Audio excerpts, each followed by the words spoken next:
Welcome, ladies and gentlemen, to Freaky Fast Broadcasting on your Wednesday night. Tonight, we give you the coverage of the WSSR Cup Series Season 10. It's the cutoff race of the round of 11 to see the 6 drivers that will move on to have a chance to race for a championship. Tonight, we race at Las Vegas, a track that's had fantastic finishes in the past, has had some wild runs before as well, and we're excited to give you all the coverage, like always, here on Freaky Fast Broadcasting. My name is Sam Dyer. Joining me later on in the broadcast will be Robert Moyer Jr. Richard Wolfsberg, sadly not able to show up for tonight's race, but we will still give you the coverage of tonight's Las Vegas run to see who will be the 6 drivers to make it into the final 6 into the championship round, to see who could hoist the championship for Season 10. It's been a wild season, a lot of ups and downs, and after last week's running at New Hampshire Speedway, we saw a lot of drivers coming away with some pretty high highs and others with the biggest of lows. The one with the biggest of highs, Vincent Sora, has clinched his way into the next round, as with that win, he is the first driver of 6 to be locked in. There's now 5 spots open, but one driver, we know another big low. That will be James Scioli. We were notified before going into this round of 11 that he was only going to be able to show up for the New Hampshire race. Did not capture the win that he needed, and he is outside of the cut line, so we now know for sure James Scioli is out of a championship. So that means that we know 2 of the 11 drivers' fates. What do the other 9 drivers have? 5 spots are on the line. 4 drivers will be knocked out on joining James Scioli. And tonight, we find all those answers again here on Freaky Fast Broadcasting. Thank you for joining with us. It's going to be a fun race to give you the coverage for. We have over 30 drivers registered in for tonight's race, so there's a lot of points to be grabbed. And looking at the line, we got some drivers that are right on top of one another. At the cutoff line, we have Cedric Hunter, just a 2-point advantage over John Forbes Jr. Then behind him, by only just 3 points, it's Zach Hull. James Scioli's already out of the championship hopes, but down in the 10th would be Nick Crawford, just 6 points out. Crawford's got a fun scenario. He's the driver that won this race last season. Last season, this was the championship race. If 74 gets a win, he will automatically lock in. It could bounce somebody out. Going to be one of his teammates. We'll have to wait and see. And the driver who enters this playoff, Cinderella story, won the last race of the regular season to punch his ticket for a chance to be in the playoffs. Jarrett Talmadge caught up in the big one last week that really hurt him on points. But tonight, he's going to be entering in last in points of our championship 11. Will he make it in? Down by 7. Still, the hopes are high. There are many different ways to earn points throughout tonight's race. You can earn points throughout the stage, bonus points. You've got anywhere from 10 to 1 points that can be grabbed if you finish inside of the top 10 at the end of lap 40. That will be our stage break. You also can earn a point at getting the pole. 1 point for leading a lap, 1 point for leading the most laps. And ultimately, if you win, you'll lock yourself into the next round, and points do not matter. Tonight, again, here at Las Vegas, you're going to see a couple of new things if you've been watching in the past. Here on iRacing, Las Vegas got a new revamp of color schemes, and also just overall looking a lot nicer and different for the drivers. Been a couple of different changes on not really the track that much. Track still runs pretty much the same, but a lot of changes in the lighting system. We can see if drivers, if they have too high of settings, the sun's going to be difficult to see. The darkness of nighttime is going to be hard for these drivers. We'll see how they can all come together to race here tonight. But first, qualifying. Like we said, there's 1 point on the line to start out here this evening before we start our race. So who can take that top spot? We've seen plenty of different pole sitters throughout this season. We know Gavin Rogers, always a favorite to watch out for. He got the pole here last season. We'll see if that machine can get up front and take the pole spot here tonight. We know that 75 is always quick. Last couple of weeks, though, we've seen Douglas Newbigging take the pole last week. We also saw Larry Yingling grab it at Texas, our last mile and a half. And if we look at the past, Zach Hall's gotten the pole. Nick Crawford got the pole back in season 7. And looking at Larry Yingling, Cedric Hunter, they both have found themselves grabbing the pole here as well. So they're going to be trying to see that extra speed as Douglas Newbigging hits the course. We'll see what speed the 7 has. Now, for Douglas Newbigging, he's going to be a part of a big cluster of drivers that came coming off of New Hampshire. A lot of penalties were given out, in very hefty penalties. On top of that, as Chris Ditz on his first lap will take that top spot to watch out for, but big penalties, a lot of EOLs, what we call L1 penalties, which are the lowest deems, means you start at the end of the line. That's what EOL stands for. If you got docked with multiple different penalties, you also had drive-throughs, holding for stop-and-go penalties. You have to drive into pit road and hold. John Forbes Jr., one of those drivers that we're watching out for here tonight. He's that first driver outside the cut line. He's got 2 massive penalties, a drive-through and a 30-second hold for himself. This 7 machine will have an EOL penalty as well as a drive-through, so he's got to hope that he gets a good run here. We also have news from Jarrett Talmadge, EOL penalty, and he was docked 5 points for having multiple penalties in consistent races, in consecutive races. He was docked 5 points for himself. Seth Knowles going to start with an EOL, and Nick Crawford as well will start with an EOL. So a lot of fast drivers we know will start in the back, but it all starts with who can grab the pole, and it's going to be one of our non-playoff drivers currently. It's Drew Jua, top of the board for the 88 machine with a 29.580 time for himself. A lot of other quick drivers we know can't top the board, as well, right behind him is going to be the 7 of Douglas Newbig, and Christopher Norris is going to be in 3rd. Good times for the 38. Brian McCann going to be 4th. But watch out for Cedric Hunter, as he's going to be starting with his first time. Seth Knoll going to be coming up shy up to 2nd place. Shane Tarian will fall to 4th for himself as the quick times start rattling in. The question is, can Drew Juwa's time hold? As Cedric Hunter, Ryan Kelly, he'll bump up to 3rd, but I think this 13 could be a surprising speed to watch out for, as well as the driver that won last week, Vincent Sora in the 51.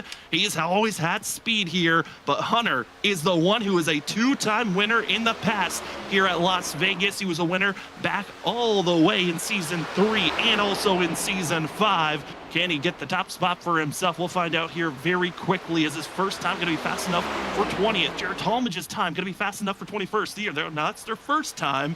Here comes the quick lap. The second lap has been the fastest for all of these drivers, and this is the time to see, can you place yourself in a good starting position? Can you grab that 1 bonus point that could help you start out here tonight? Hunter across the line. He needs this point to set himself with a bigger buffer, but it's not fast enough. He's only going to be fast enough for 9th.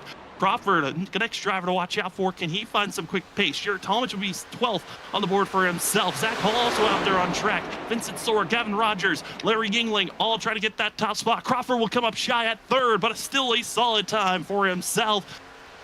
Now Vincent Sora in the 51.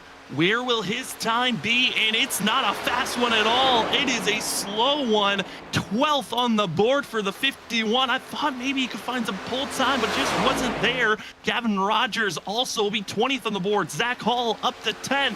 Drew Jua, there was 1 bonus point to be grabbed for some of these playoff contenders, and they will not be able to grab it. It looks to be the non-playoff contender of Drew Jua that will hold this pole position. So, hey, great start for the 88. Also, the part-timer Seth Knoll going to be up to 2nd, but we know the 57 will be sent to the end of the line. We'll see where else he can place himself. As Cody Reed, we saw across the line, they will be 21st on the board. Qualifying is concluding.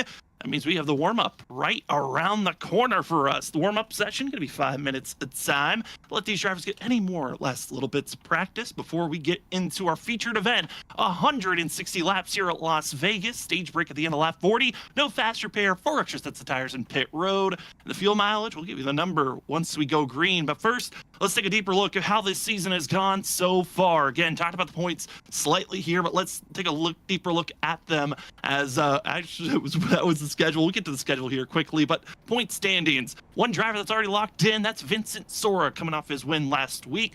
Here's some of the other drivers and where they stand. Gavin Rogers is going to be 2nd with Larry Yingling, Drew Jua, Ryan Kelly, and also Cedric Hunter for themselves. Excuse me, I kept on saying Drew Jua wasn't in. I was thinking about James Scioli for some reason with my thought process there. So bonus point for Drew Jua for himself. Big point for himself to help him out. Now he just needs to carry that over. Outside looking in, it's John Forbes, Zach Hall. James Scioli is out of this thing with Nick Crawford and Jarrett Talmadge. Going to be that driver that needs to find some great points to crack into the top 6. We bring in our second member of the booth, who is also going to be doing double duty, Robert Moyer Jr. with us. Robert, already one of our playoff drivers is starting on the right foot. That's Drew Jua, but the rest of the field, they know it's going to be a tough 160 laps here tonight. Oh, most definitely. I agree with you, Sam. It's gonna be tough. These guys are gonna, have to figure out what they're gonna need to do. And like you said, tough here. We're running at Las Vegas, and it's gonna be a crapshoot. It's like super speedway racing, packed knuckle to knuckle racing. So. You really got to watch what you do and try to, hit that spot too, where you get your points and everything. So yeah, it's going to be interesting to see what these guys do here tonight. It certainly will be, as that's your point standings. Now we'll take a look at how the schedule has been so far. Tonight's going to be the third to last race of the season, but the last race of the round of 11. As whoever finds himself in the top 6 of points after tonight will be racing into the championship round, where they head to Dover, Homestead. But entering this season, we knew that it was going to be a huge variety of different winners. This field, each and every season, grows and grows in the competition, the strength of, there's so many drivers that can win, and you can see it there, and even in the poll standings. It's been so diverse everywhere we look. For the last couple of weeks, we've seen a lot of Vincent Sora. We've seen a lot of James Scioli. Drew Jewis trying to find his own footing. But I got to say, the one driver I'm shocked that we haven't really seen a lot more of, Gavin Rogers. Yes, he has got 3 wins. That 75 has looked quick everywhere we go. Oh, most definitely. Like you said there, Sam. The field is, keeps getting stronger and stronger. And if you look through, there's really, you got some multiple drivers there, like Rogers, getting 3 wins. You also got Vincent Sora getting two wins here, it looks like. Yeah, he's got 2 wins. Drew's got 2, and James Scioli with 3. Those are the multiple winners this season. Yeah. I mean, so anybody here tonight can win, especially when you're in the playoffs and you know what you got to do. But you also got to be smart about it. You don't want to go out there and get wrecked, in lap 20 and have to creep around and try to figure out what you want to do, to get points. So very interesting here tonight. It certainly will be. And here's some other interesting notes. Here's some of the drivers we feel like we should watch out for. Picks who we think can get into victory lane. And I made my pick, I'll say this honestly, without even looking at the penalties. I forgot to take a look, see who was penalized. I'm going to go with Seth Knoll. He's going to start at the end of the line, with a lot of other fast drivers are going to be back there. But this 57 has looked quick at every track we go to. He has been the favorite every time he shows up. 57, he's got the longest road to get up there. I think he might be the driver that could sneak his way through, but also we know these last couple of times he's been on track, he's been around drivers that have been involved with wrecks. So we'll see if Seth Knoll can keep that nose clean and the other drivers around him clean as well. But Robert, since you're here, I don't have to say, hey, who do you think? Who are you feeling? I get to finally ask you in person, and you're going with the 1. Yeah, I'm going to go with Zach Hall here tonight. He is on the outside looking in to make it into the top 6 here for the next 2 races for the championship. So I think Zach Hall, I think he's going to do it. Now, it's going to come down to teamwork too, but, we also got Cedric Hunter, in there trying to, make his way into it. So, when it comes to the end of the race, I don't see these 2 guys working together, but I see them working throughout the race to try to get into that position to be able to, lock themselves in. Yeah, I know. I was talking with Cedric and Zach after last week's race, and they both kind of were in a similar mindset of it might not be the both of us making in. We might just have to race against one another to see who could take one of those final spots. But still, every points position is still wide open because we've got over 30 drivers expected to race here tonight. As warm-up concludes, it's time for us to see where those 31 drivers will be starting out this evening. Again, EOL penalties are going to be given out for Nick Crawford, John Forbes, Douglas Newbigging, Jared Talmadge, and Seth Knoll. But let's see where they qualified here to start out tonight. Getting his first bonus point of the evening, Drew Jua enters tonight, 4th on the board in points. He's got to feel a little bit more comfortable with this pole award for himself, as Seth Knoll will be starting in 2nd place. Nick Crawford shows some great pace, but again, he's going to be joining Seth Knoll and heading to the back, as he'll be qualifying in 3rd. 4th goes to Ryan Kelly. Douglas Newbegin qualified well, but go to the back as well for the 7. As in 6th place, it's Shane Tarian. Incredible qualifying run as Justin Malarkey takes 7th on the board. Tom Senchek with 8th. Christopher Norris will take 9th for himself. Robert's pick in the 1 machine. Zach Hall qualified 10th, with Cedric Hunter starting in 11th position. Brian McCann qualifies 12th. Vincent Sora will be in 13th. Joshua Kanata in 14th. Jarrett Talmadge qualifies 15th, but he'll be sent to the end of the line. Samuel Garcia in 16th position. Chris Ditz in the 17 will start 17th, with Andrew Medlin 18th. In 19th, we find the 67 of Larry Yingling. Gavin Rogers all the way down in 20th position. This is a shocking qualifying run for the 75, but we'll see how well he can climb forward. Cody Reed will start in 21st position, with the 24 of Ali Fonseca in 22nd. Levi Cox, great to see the 99 back out there on track. He will start in 23rd position, with Ryan Ferraro in the 10, starting 24th. Tyler Dangler in 25th, with Ken Campbell in 26th. GT Rosari in 27th, with Ben Keeney in 28th. Christopher Wade ran well during practice. We'll see how that translates into the race, but he just starts deep in the field in 29th, with Brian Noel in 30th, and John Forbes Jr. deciding not to put in a time, but will start all the way down in 31st position. Robert, that's your qualifying and where they will be starting here tonight, but already seeing the sun starting to dip. The track's going to get dark. We're waiting for the lights to click on. But here are how the race is looking here tonight, as we've got Las Vegas, a 1.5 mile in distance course, 4 turns for themselves. You can see in-sim date is March 16th, but in-sim time it is 6:42. Air temperature is 73 degrees. Track temp, is 73. Air temp is 71, with a little bit of gust and wind these drivers are dealing with. Big thank you to the major sponsors of the WSSR, being GTR Simulators, Trophy Smack, and from us here at Freaky Fast Broadcasting, Whiplash SimCams, being your camera providers on Freaky Fast Broadcasting moving forward. We're rolling, Robert. 40 laps going to be our first stage. How do you feel these drivers going to be handling these first 40 laps? Well, we're going to have to wait and see. I think they're going to handle it okay, Sam, but again, we're going to have to wait and see how they go because, again, it's pack racing, and these guys are going to be on top of each other, and, you got new eye candy to look at. It's getting dark, and the track's only going to get faster. As that temperature goes down, they're going to get more grip, they're going to get faster, and, we'll see what happens here as we get ready to go green, ladies and gentlemen. We certainly are, as we will be concluding the round of 11 here tonight. Only 6 drivers will move on from our playoff 11 that entered into this round. Who will be those 6? We know Vincent Sora's fate. We know James Scioli's fate. But what will all the other positions be? Let's find out. Ryan Kelly, Drew Jua will be our starting up front. And it's time for the 88 to get ready for another lap because we have ourselves a little bit more time to talk. As drivers were not able to get in line with one another in time. With all the EOLs that were given out, and the fact that so many drivers were up front, they had to go back to the end of the line. Race Control, Steve Benjamin, thank you for being Race Control as for the last few seasons.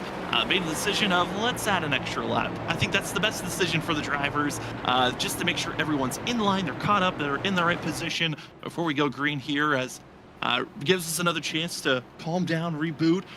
Robert, looking at the drivers up front, though, Drew Jua, again, he's one of our playoff contenders. Ryan Kelly, Shane Tarian, they're up in the top 4.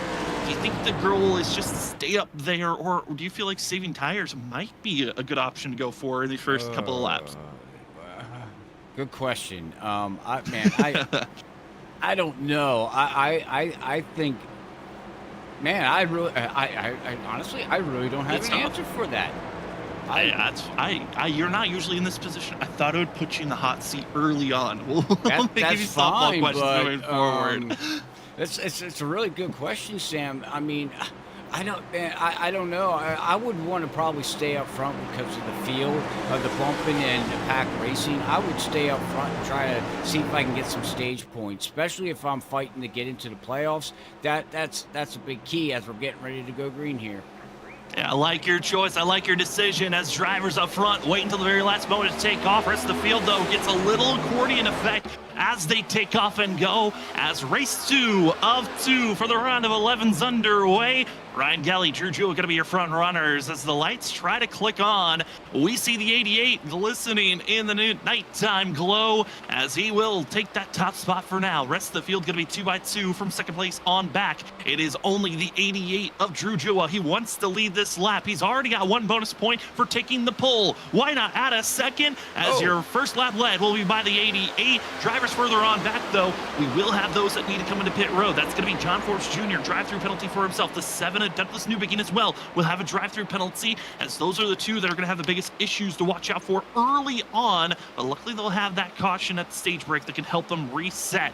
As you're seeing Vincent Zora stay low outside, seeing the 8 machine of Brian McCann, the number 1 of Zach Hall, rip the top and try to move forward as the battle for third also getting a little bit close as Justin Malarkey up the third. He's been take off and go mode as he's racing around Shane Terrian in the 9. Racing around Shane Terrian, and on lap 1, Shane Terrian did get into the wall, exiting out of 4 there, Sam. So he did scrape the wall a little bit, but these cars can take a little bit of beating. I don't see that having any effect on his car right now, but you do see on the right-hand side, he does got a little bit of damage, but you know, running around here at Las Vegas, you can rip that top side and gain so much speed, but it's not good for tires, I can say that much. As Ryan Kelly now puts down the fastest lap of the race of a 29.8. The reason why he's ripping the top, trying to take that top position, and will lead that lap. So lap led going to be for the 3 machine Ryan Kelly. He needs that as well. He can secure 5th in points here tonight with only a 9-point advantage over John Forbes Jr., which, speaking about the 11, John Forbes Jr., he took the stop and go penalty, 30-second hold. He's already 2 laps down for the 11. Douglas Newbegin, the lap after, did a drive-through penalty for himself. He is still ahead of the lead pack, but he is being ran down only about 4 seconds ahead of our leader of Ryan Kelly. We see in the middle of the group, though, 2x2, and Cody Reed with the big save by the 25 as he's bringing out the color scheme that he had that got him in the victory lane at the start of the season, hoping to have a little bit of magic here tonight, but squeeze 3 wide. GT Rosari in the 14 trying to make a move on the inside groove as Chris Stitz, who missed the initial start of the race, he had to start in pit road. He is going to put down now the fastest lap of the day. Seeing drivers in the middle of the pack, I mean, Robert, they are searching. It looks like for at least Cody Reed, he's searching for any place to find some speed and move forward, but struggling to find it here early on. Well, that's it here. Las Vegas, it is going to be hard to try to find as these guys go around here. It's like I said, it's pack racing. You just gotta pick and choose what you want to do, how you want to save your car, and take it from there, Sam. For the lead, watch out, they're getting antsy up there. It's Justin Malarkey leading the charge. Battle for third. It's a 3 wide for a quick moment. Ryan Kelly shipped to the top. In the middle was going to be Drew Jewell, and Shane Terrian now going to be up in the 2nd place. And you see there in the middle of the pack, around that 13th, 14th position, they're 3 wide as well in the middle of the pack for a quick moment. Oh my goodness, 3 wide, it can work, but it's not recommended to do it here all the time. As you can see, there's just nowhere to go, Sam. I mean, you're just picking and choosing what you want to do and trying to take it easy, but the runs that these cars get, as you can see, Vincent Sora getting right back on the bumper of that 13 Hello Kitty machine of Cedric Hunter as he slides up the track, and he's doing what he can. As now we got GT now looking at behind Larry here. He's going to try to make a pass. And big issue for one of our playoff contenders, Ryan Kelly, started blinking aggressively there. That's why our ticker was going crazy for a moment. The 3 stayed high, trying to get out of the way from some of those top contenders. Hopefully the blinking has stopped, but he's got to be careful as iRacing has been trying to implement new systems that if you have too many internet issues or mechanical issues, they could potentially rip you off the track, and you don't want to see that. So we're hoping for Kelly's that issue has gotten fully fixed and he continue to race on. But big scare for the 3 and most of the field up front as they didn't know where he was for a quick moment. Yeah, and that's the thing we're going to see here. If you're new watching iRacing and don't understand what's going on, but you'll see if his connection gets too bad, basically what it will do, Sam, from what we understand, because it's still all new to us too here, it will put him in pit road until his connection gets better. So let's hope that doesn't happen, as you know, it's out of his hands. It's up to iRacing. But yeah, we'll see what happens with Ryan Kelly as we're looking back here at Christopher Norris. He's trying to hold off Cedric Hunter. It's good to see, you know, that 38 back. But I also want to let the fans know if it looks really dark right now, it's because it is dark. Until these lights come on, it is very dark. Yeah, iRacing's new lighting system, the lights technically are on. This might be as bright as we're going to get it here tonight. We're going to wait and see how it continues to ebb and flow with the new lighting system that iRacing's put in this week. Literally yesterday, it has been an odd one to see some when it's dark or if there's overcast. The track gets very dark to where it's almost impossible for some of these drivers to see at times. And even for us as broadcast team, we're going to do our best to keep giving you updates the best that we can. But this dark hue and shade that we're dealing with, probably what we're going to have for the rest of this evening, as admins did take away overcast, so it's going to be clear all night.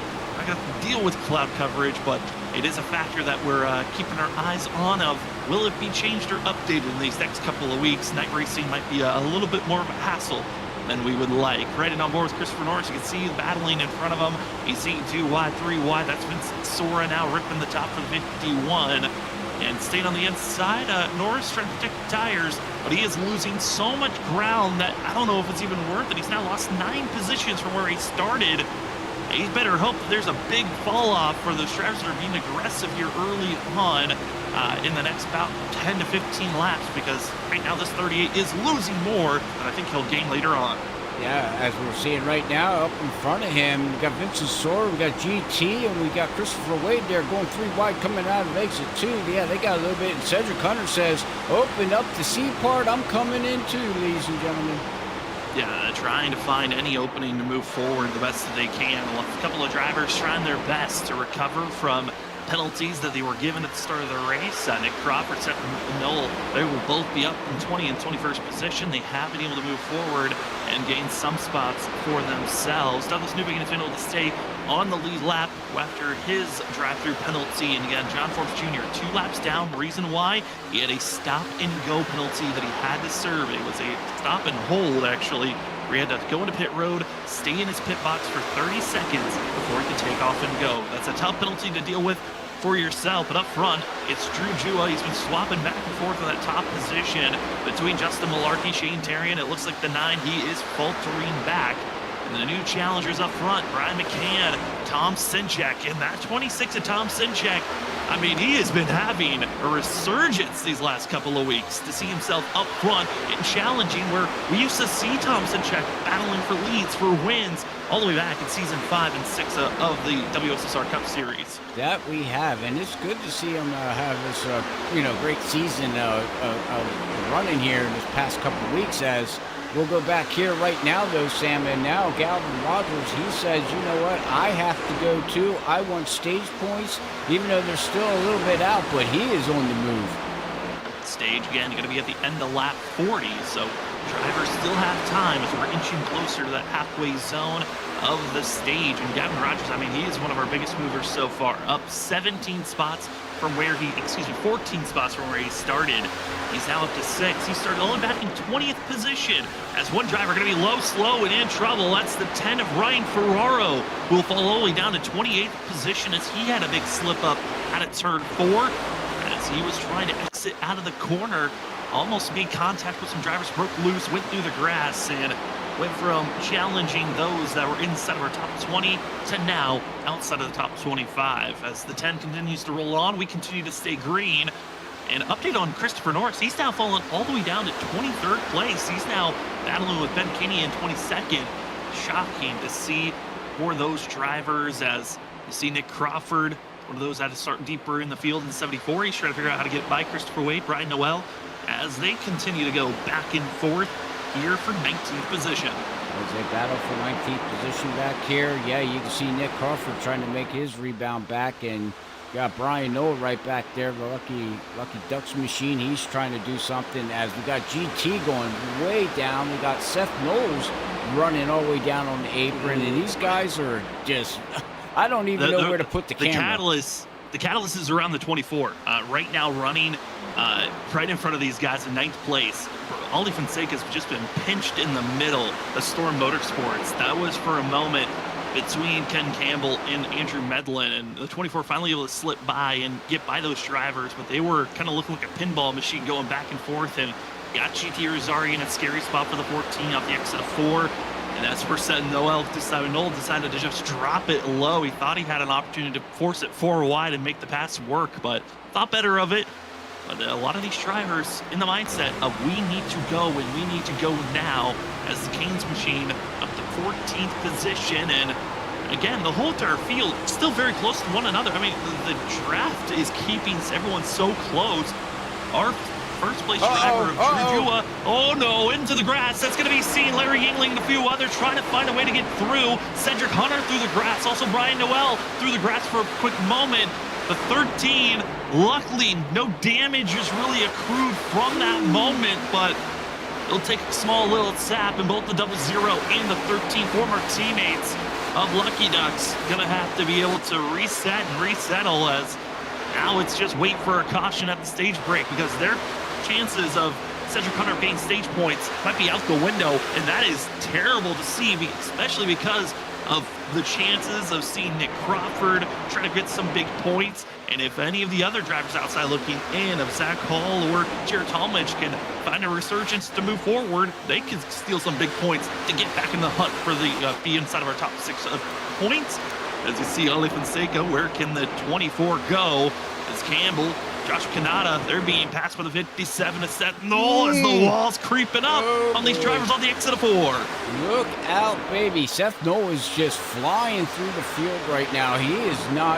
He's racing very aggressive. I would just give him room and let him go, because he's being very aggressive right now. And I don't know if that's a good thing. I don't know if the tires are going to be able to stand this, running like this constantly. I mean, they might not hold, but he's trying to just get up there as quickly as possible. Again, the 57's mindset is, I'm going for the win. It's not points that he's searching for, but it's track position to be able to fight for the lead position, where Drew Jewell, Shane Terry, and Justin Malarkey run currently. Gavin Rogers, one of our bigger movers as well, with the likes of seeing Sentinel moving forward up to 20th position, up to 16 positions after starting 20th. And we're seeing a lot of these drivers that were quick, that maybe didn't qualify well. They're making some massive pushes forward, and those drivers that were saving their tires, they're also trying to make the march forward. We were talking about how Christopher Norris was all the way back in 23rd position, the 38, with everyone going back and forth.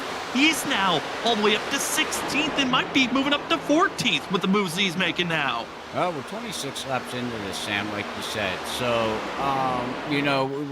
lap 40 is going to be the stage here, and it's about 10 laps to go. This is where the tires are all heated up. Air pressures were already built. So, guys, I do believe that's saved. As you can see, Chris. Oh no, GT off the nose of Nick Crawford. Caution is out. Oh boy, hang on to it. He doesn't hit nothing, no. Doesn't hit anything, but the driver involved, Nick Crawford, and that's another driver that's grabbing a little bit of damage. We saw Cedric Hunter grab some damage, now Nick Crawford does, and the one driver that loves to see this, that's John Forbes Jr. That's going to help him get at least one of his laps back. But you see the progressive racing going back and forth and the squeezing motion. This is going to be off of 4. We're going to see the contact being made, but these 3 drivers of Andrew Medlin, GT Rosario in the 14, Nick Crawford, all trying to find a spacing, a spot to go for a pass, but GT touches the apron, drifts up into Medlin, and just Crawford nowhere to go. Spins the 14 off of his nose. Now let's see if we can go back. You can see, like you said, he got down on that apron, and that's something you do not want to do, as we'll see right here. Coming out of 3, yeah, you can see coming out of, he just gets up, slides up, almost gets into Andrew there, and then down the backstretch, he's trying to run it as good as he can here, Sam, but you can see he just gets down too far, and once you get that apron, it's not good. Right there, he just touches it, and that's it. Round she goes. A little bit of assistance from Crawford, and that will be our first caution of the day. So we will not be tying up with Season 3, where we went caution-free, which we knew we weren't going to with our stage break at the end of lap 40. Season 7, we had 1 caution. Season 8, we had 0 cautions, and so it looks like we will be in that realm of at least 2 here tonight with the caution flags being thrown. Like I said, that's going to help John Forbes Jr., who's going to be our lucky dog driver, who's going to get one of his laps back, so it'll now be just 1 lap down. We get prepared to take the green. Robert, this is when the fun begins. We've got ourselves 28 laps of at least 26 laps of green flag racing there. Now we got some drivers that are taking a gamble. 4 tires and fuel going to be taken by Nick Crawford, Andrew Medlin, Jared Talmadge, Tyler Dangler, Zach Hall, Samuel Garcia, Ben Keeney, Cedric Hunter. They're all going to come into pit road, 4 tires and fuel, and they're going to see how quickly they can march through this field. And for the 1 machine, the 27, the 13, this is all about points to move forward as well for Ryan Kelly, with him coming into pit road to get service done. We'll have to take another look and see if Joshua Kanata and Levi Cox, if they took 2 tires, as they had an 8-second stop for both of them. But this is going to be a point in time for all those drivers that just took tires. How aggressively do you fight through this field? Or are you thinking about maybe protecting these tires to have track position at the stage? I feel like you got to go full bore with the amount of laps that are left here, though. Yeah, I mean, it's going to be a 10-lap shootout. So we'll see what these tires can do within 10 laps compared to what these guys already have with 30 laps on their tires. But, you know, yeah, I agree with you, Sam. It's all full bore. These guys are going, you know, for stage points. They got to. Now, my question is going to be is, once that stage comes out and is, you know, if they don't get up and get stage points, or even if they do you make another pit stop and use another set of tires that could benefit you at the end of the race? So, I mean, it's a gambling game here, and like we say, we're at Las Vegas, baby. Roll 'em and go 'em, baby. Throw 'em out and see what you can come up with. Hey, sometimes you gotta risk a little to gain enough to go for the next round, and I'm loving the fact that we're seeing some gamblings being made here at Las Vegas.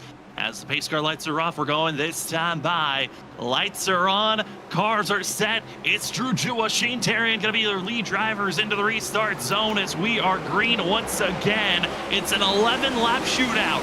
Who is going to grab stage bonus points? Is it those that stayed out on old tires or those that took new? As we go down into turn number 1, it's going to be Drew Jua, Justin Malarkey, Brian McCann on the outside. Great launch for themselves as Shane Terrian in the 9 just never could get rolling. He will now stall out for 6th place. They're 3-4 wide going into turn number 3. Oh boy, hang on, ladies and gentlemen, as we're 3-4 wide, and here you can see it. These guys are boy, they're gonna wreck behind though. It's gonna be the 10 of Ryan Ferraro, spun around right in front of the field. Further on back, we stay green, and for all the drivers that took tires, they barely snuck through. Nick Crawford was able to get through, Hall as well as Kelly, but everybody from 20th on back, we're stuck behind the 10 getting spun around, and we stay green. Next 10 laps, they're gonna be chaotic. I don't think we're over yet, though, with drivers being spun around. No, I don't think so either. And we'll go back maybe and try to see that replay later, but we cannot get off of all this, what's going on right now with the fresh tires, as we see Nick Crawford trying to go through. Here comes Zach Hall trying to get around. Oh my goodness, they're still bottled up back here. They certainly are, and the drivers of note, Zach Hall in the 1, going to be the 12, Andrew Medlin, and as well the 74, Nick Crawford. They've got the freshest of tires. They are the ones that are going to be going as fast as they can to climb through this field to catch up to the top 2 and see who can steal some of these points late in the run. See Brian Noel watching everyone just searching for speed as the 00 and the 25 continue their rage forward. It's going to be Zach Hall who's being the patient approach, really not utilizing these tires immediately, and I think for the 1, this could backfire for himself. Might be waiting for these tires to heat up after that caution flag and those pace laps that we just had. Waiting for those tires for everyone else to go overheat so then he can capitalize later on. As though in front, it is looking chaotic for 5th and 6th because we're going 2-3 wide once again up there.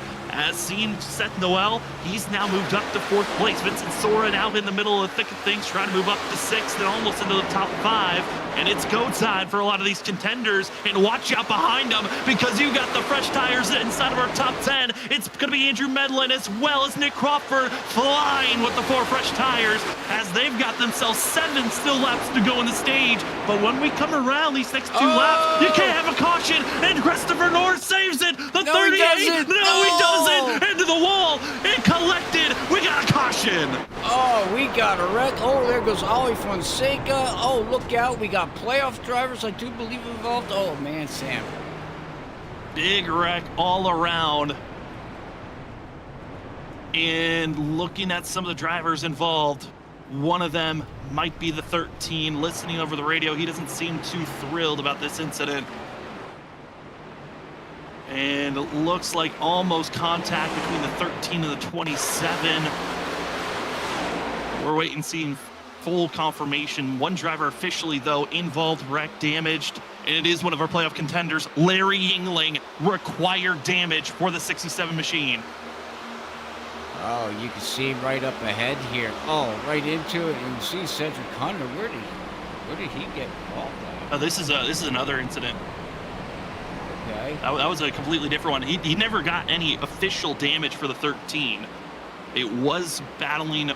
Oh, I'm trying to get officially where it was at again. Yeah, we're gonna try to find. Sorry, it. It was Christopher Norris that we know for sure spun out in front of the field, and then he collected everyone with them. Let's try to see if we can find it here. Give us a minute. We'll see if we can find it. So Christopher Norris, Ollie Fonseca, Brian McCann, all heavily involved into it. And those are the major 2.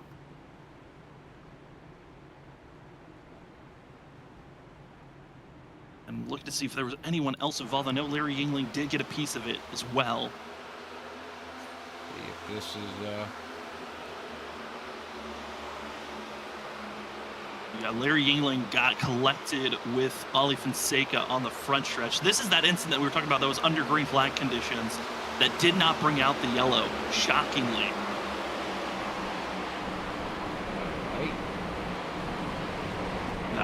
That did not bring out the yellow flag. That was the green flag scenario that we were talking about that split up the 20th on back group. Then Ollie Fonseca, Christopher Norris, and also the 67 involved in the wreck that brought out the yellow.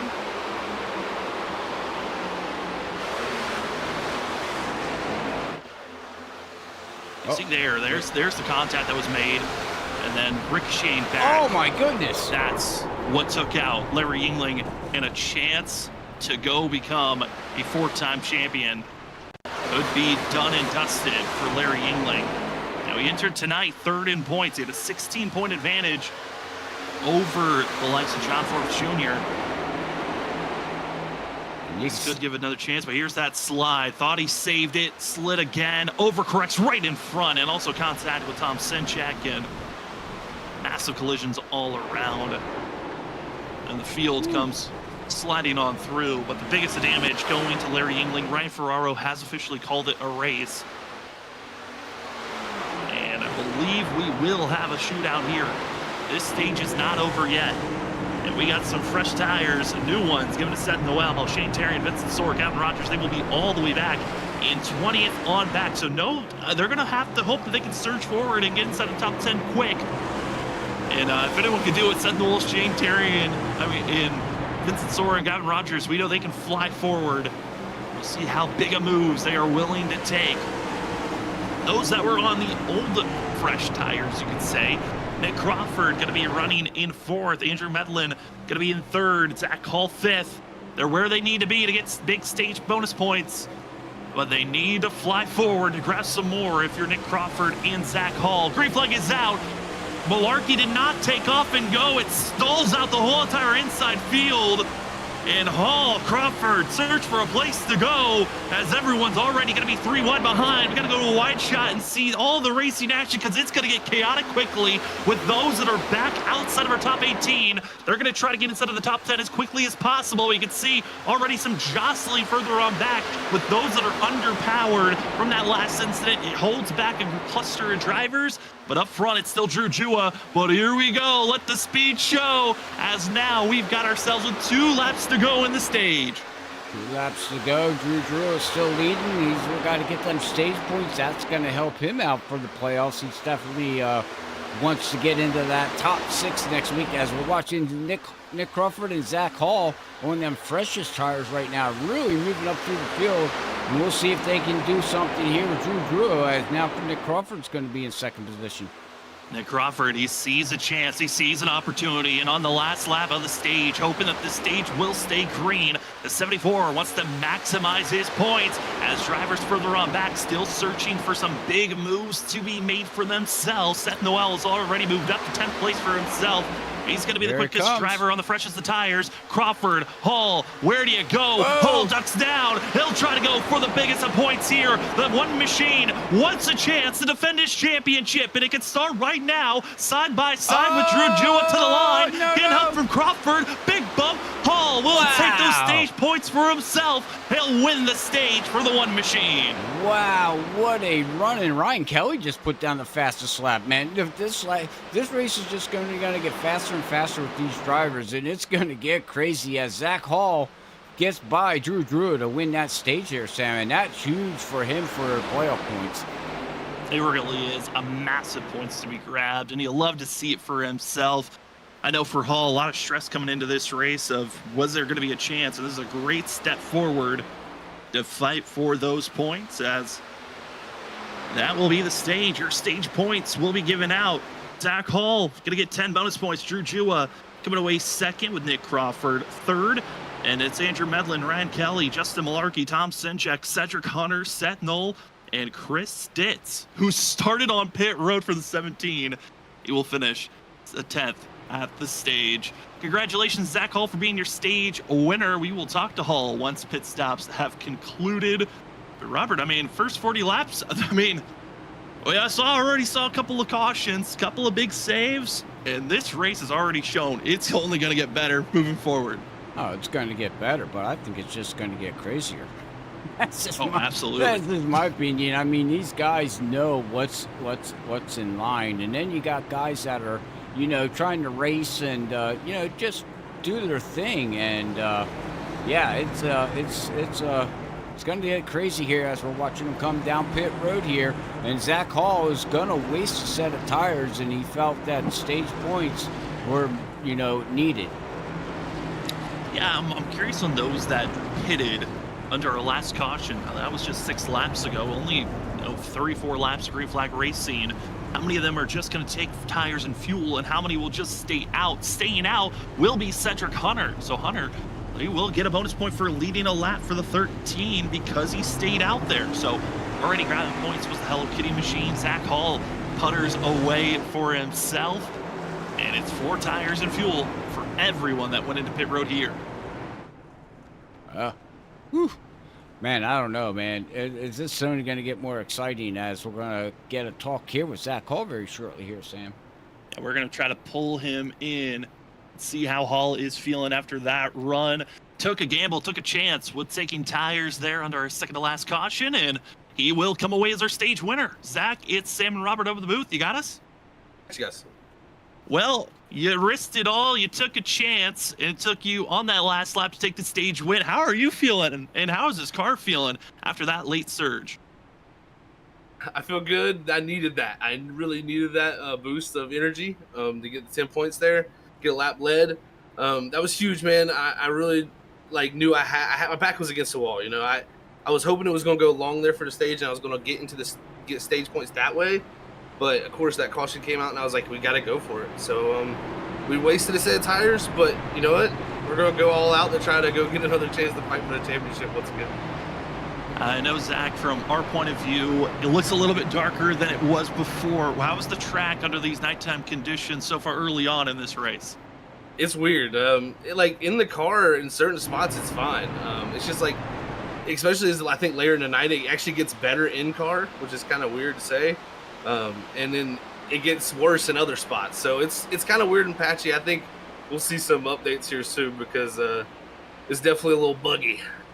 Well, Zach, again, congratulations on the stage win. We'll send you back to your team, and hopefully we talk to you at the end of the night. Thanks, guys. For Zach Hall, he's I gotta say, this probably got to be one of his more favorite tracks. He won his championship last season here at Las Vegas. It was Nick Crawford that ultimately took the win there, but it was Zach Hall versus Gavin Rogers, duel between the veteran and the rookie. But here tonight for this season 10, it's the cutoff race of the round of 11. Who moves on and finds themselves being in the championship 6 for a chance to hoist the season 10 championship? We'll find out. As stage is over, it's now all about who can find themselves in the victory lane, have the most points to move on, and it starts now. Pace car pulls off. Your last restart, one of your final restarts of the round of 11 are underway as Cedric Hunter gives the go button. Seth Knowles is not able to get up into throttle as quickly as he would like, but he gets in line into third, and it's a 13:51.75, 57, all in line in takeoff and go mode. Go mode it is here, as we're going to see if they can hold off Seth Knowles, or do they battle as Seth Knowles and Zach. Man, already it's not even the first lap of the restart, Sam, and we got a battle going. And Seth is like, oh, wow, man, I don't know what to say.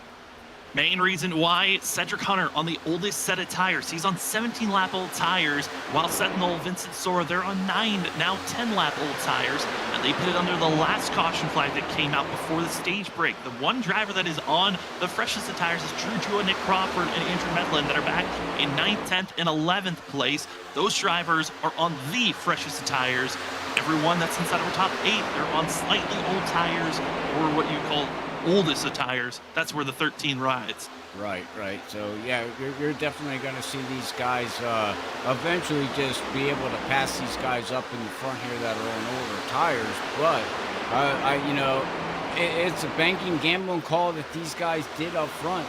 Like Vincent Sora, John Forbes, Rogers in the 75, Cedric Hunter. These guys have to do something totally different. To try to stay up front and hope that this all pans out, because they are in the playoffs, trying to stay in the playoffs. So some of these guys, it's just going to be very interesting to see. As man, we got a battle going on back here with Nick Crawford and Zach Hall, and now we got Cody Reed trying to make something happen here, and then we got the 27 that we haven't talked about all night, Sam. Yeah, we haven't really talked about Jared Talmadge that often here tonight, as he's been kind of floundering around that 15th to 25th position, but he's been blinking in and out as well, joining the likes of Levi Cox, Ryan Kelly, that have been trying to reassess where they can be on track and hope that the internet or system errors get fixed. But I got to say, Robert, driver up front, we haven't really talked about him a lot very often, but when he shows up, he's going to try to be as quick as possible. Levi Cox, one of the oldest members that was here all the way back in the old days of WSSR before the long, great hiatus that happened between season 3 and 4. He's now leading the way up front, and the driver who started this race 2 laps down, John Forbes, up to second, and now pressuring for the lead. Ain't that something? That's called never give up, right? I mean, here he is pressuring for the lead. He's trying to stay into the playoff hunt race too, as now we're see what he can do here with Levi Cox right now. But right now, John Forbes is just riding, and good rebound for that number 11 machine. Never give up. It helps when you've got early cautions that blossom up, and it also helps on the fact that you have one of the fastest vehicles on track, as the 11 now ducks low, attempting the pass over Levi Cox. It's great to see the 99 leading up front. He's a 3-time winner in the WSSR Cup Series, as he got his last win all the way back in September 11th of 2020 at Kansas in Season 3. And Cox is not willing to just roll over just yet.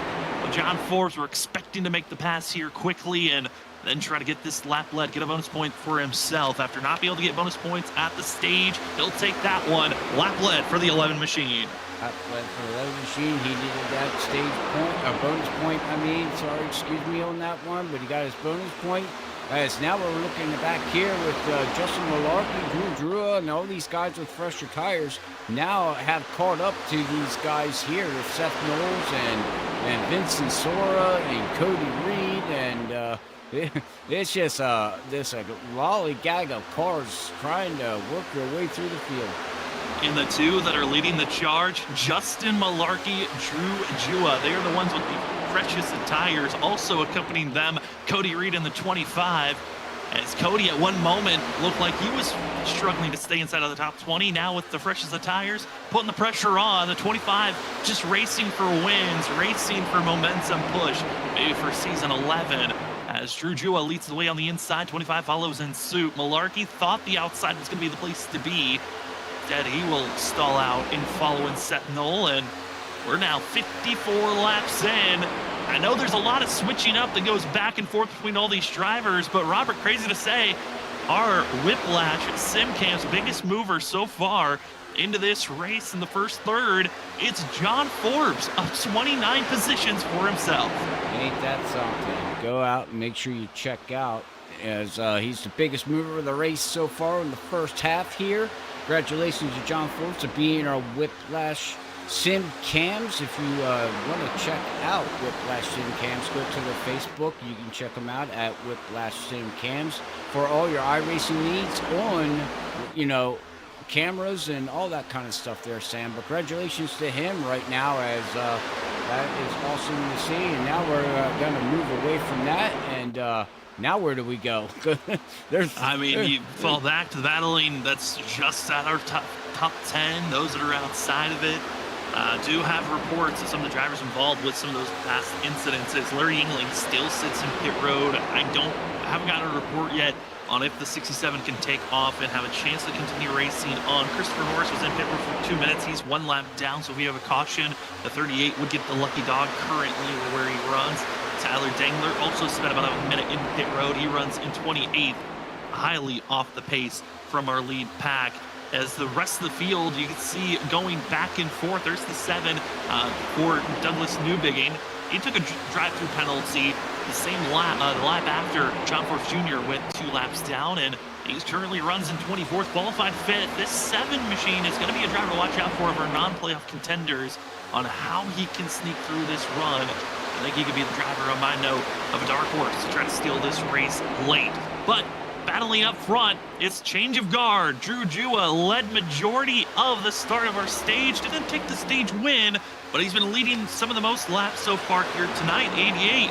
Wants to get back to that top position. Following in suit, still Cody Reed with that 88 machine. As they've been basically stuck at the hip, moving forward to the 25, trying to figure out who to work with. And now slices to the inside, trying to get to the inside quarter panel, and we're going to go 3 wide for a quick moment for the lead position. It's going to be Levi Cox on the outside, Drew Jua in the middle, Cody Reed just on the quarter panel. He'll back off. Lap going to be given to Drew Jua in the 88 machine, so more laps led. That's another bonus point that can be grabbed to the 88 of the most laps led before we even get to halfway. This is looking great for Drew Jua currently, just stacking on those bonus points. Well, that's it. He is right now in the point standings in the playoffs, what we're looking at here. He's actually 4th in points and only plus 13 up. So it's looking good for him right now there, like you did say, Sam. Yeah, he's doing a great job right now and trying to continue on with that momentum. Is this 88 machine. He's already grabbed bonus point for a pole position, leading the lap and finished getting 9 bonus points for finishing 2nd in the stage. Great start to tonight's race as others try to continue their momentum forward. You got Vincent Sora on slightly older tires compared to the 27 of Jared Talmadge. Talmadge entered tonight 11th in points. He was the last driver in points-wise to have a chance to make it into the championship round, and this 27 needs a great run. Didn't grab the bonus points he really wants so far. It's going to maybe come down to a must-win scenario if Talmadge is going to make it into the next round. Who knows? He might find some sneaky pace here if it comes down to strategy later on. Also, other drivers that were inside of our top 6 entering tonight that have had issues. Again, Larry Yingling, biggest one of note. He currently runs in 30th. Ryan Kelly also, who's been caught up in multiple different incidences, dealing with the slight damage. That 3 machine runs 26th. He hasn't shown a lot of pace moving forward. Robert, I'm nervous for Ryan Kelly. Points-wise, I mean, he entered tonight just going to be +9. He got 1 bonus point for himself. I don't know if Kelly's in a comfortable place where he can ride back here in 26th. Well, that's it. I don't think he can ride back here in 26th there, Sam. And, that blinking issues he's having right now is not good. And with this new, ping thing, whatever we want to call it, that iRacing has out there, that is just flirting with him right now. And I'm worried. I'm worried for Ryan Kelly. And, that's going to mix everything up here. Like you said, we got, right now we're looking at, Larry, got into that wreck. He's 3rd in points. He's only +16 up. So, I mean, and then you got Ryan Kelly, you got Cedric Hunter trying to do his rebound and run up into the top front. He's right now back in 13th position. So, I don't know, man. The playoff points are going to be all over the place right now. We'll have a clearer picture once we come back from our commercial break a little bit further down the line. And when we were taking the top of this race at the beginning, did notify you it was going to be 160 laps. We were going to have our stage break at the end of lap 40. That stage is already done and dusted. No fast repairs. 4 extra sets of tires these drivers have. Some have already used 2 sets, and they've only got 2 sets to work with. But the fuel mileage, around 65 to 67 laps. I know that's going to be the critical thing of us to watch out for is fuel. When do you want to come into pit road? Because a lot of the drivers were talking back and forth on when do you want to take fuel, because some were saying you really can't stretch it with these tires. The way they have the race is tracked to be up front, you're putting a lot of wear and tear on your front right tire. You might blow a tire before you even get to that lap 65 marker. So that's going to be a big question to know to watch out for. But for us, we're going to take our first commercial break of the evening. It's been a blast to give you the coverage and call. We have less than 100 laps to go here tonight. You are watching the WSSR Cup Series Season 10 playoffs, the round of 11. After tonight, we find our 6 drivers that will have 2 races to go to crown themselves a champion. We'll find out with more racing action in Las Vegas right after this.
Welcome back, ladies and gentlemen, to Freaky Fast Broadcasting, giving you coverage on Wednesday night of the WSSR Cup Series. Currently, we've been staying clean and green for quite a while here for the past about 30 laps or so. And currently, the battle for the lead is between Seth Knoll and Drew Jua. Fresher tires and give it to Drew Jua, but Seth Knoll is no give up in the 57 as he's been going back and forth. Tonight's race, it's the playoff cut line of the round of 11 to see who will be the 6 drivers to move on to the championship round, where they get to race at Dover and Homestead, so you can grab the most points to hoist the championship for Season 10. We want to say thank you to the amazing sponsors that have helped out the WSSR Cup Series throughout Season 10, one of those being GTR Simulators. Go on over to gtrsimulators.com, use the promo code WSSR for 10% off. If you're looking for pro-level racing at home, go to gtrsimulators.com. Remember to check out their new GTA Compact V2 Stake F1 team Kick Sauber, as the F1 season is right upon us this weekend. It's going to be their first race. Why not get yourself at home set up with the best racing that you can have? Again, go to gtrsimulators.com and use the promo code WSSR for 10% off. We'll talk about Trophy Smack in a few because we got some racing up front. The other tires have kicked in. Our top 2 have been caught, and it's go time for Brian Noel, Cody Reed, trying to hold back the likes of John Forbes, Vincent Sora, Gavin Rogers, Jared Talmadge. A whole wave of drivers have caught our top 2 of Drew Jua and Seth Knoll. This is showing you protect your tires for the late run. You have a chance to catch up to the leaders. Yes, the draft is so important, but this is bringing in a lot of drivers that need to lead a lap, get that extra bonus point for themselves that haven't done it so far here tonight. Vincent Sora's already locked in, so the 51 can do whatever he wants, but Gavin Rogers, he would love to have a little bit more comfort zone going into these final couple of laps. 75 wants the lead lap for himself. John Forbes already has led a lap. The 11 just wants to have the track position to work with. Jared Talmadge still looking for a lap led. And Cedric Hunter, he's already led a lap, but with all the going back and forth, the 13, gotta give kudos. He runs 11th and still in fighting position.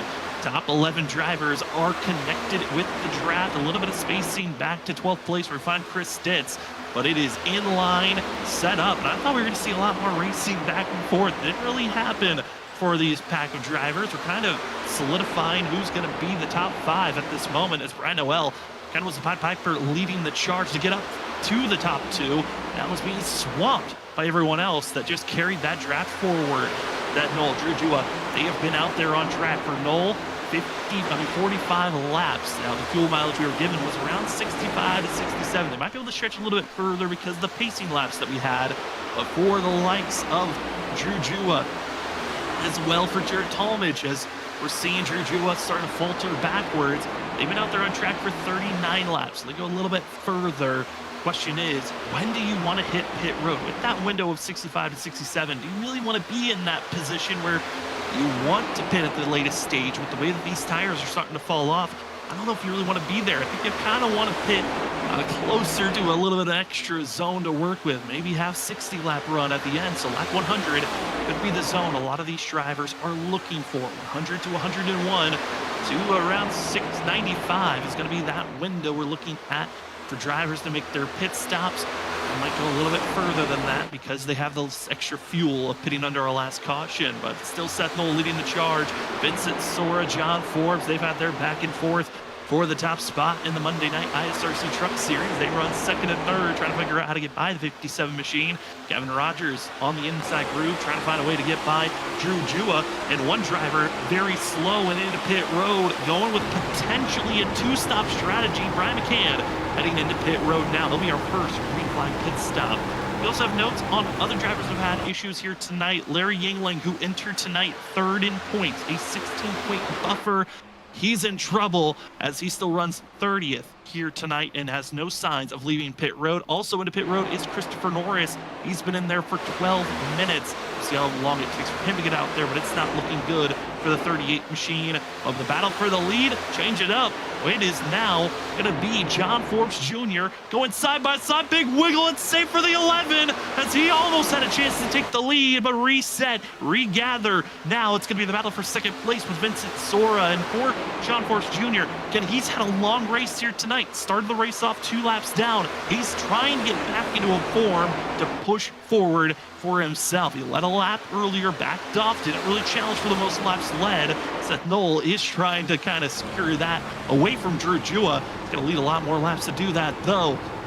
Battle for second back underway, as now Drew Jua is going to be trying to find a way to get on the outside of John Force. Not going to work out just yet, but we're looking back off the back bumper of the 27 Jarrett Tallmadge. You're seeing the battling for 6. Kevin Rogers, Brian Noel, they're still not able to figure out who can hold 6th place position, but gotta give credit to Jarrett Tallmadge. He's doing exactly what he needs to do. Stay in this lead pack, be in fighting distance, so when you're at the end of the race, you go for that chance of a win in your in scenario, you're there. But this upcoming pit stop is when it's going to become very crucial. And the pit window we're looking for, lap 96, around 101 is the first opening window. Some can go a little bit further, and I think those drivers will be rewarded if we can pit later than lap 100.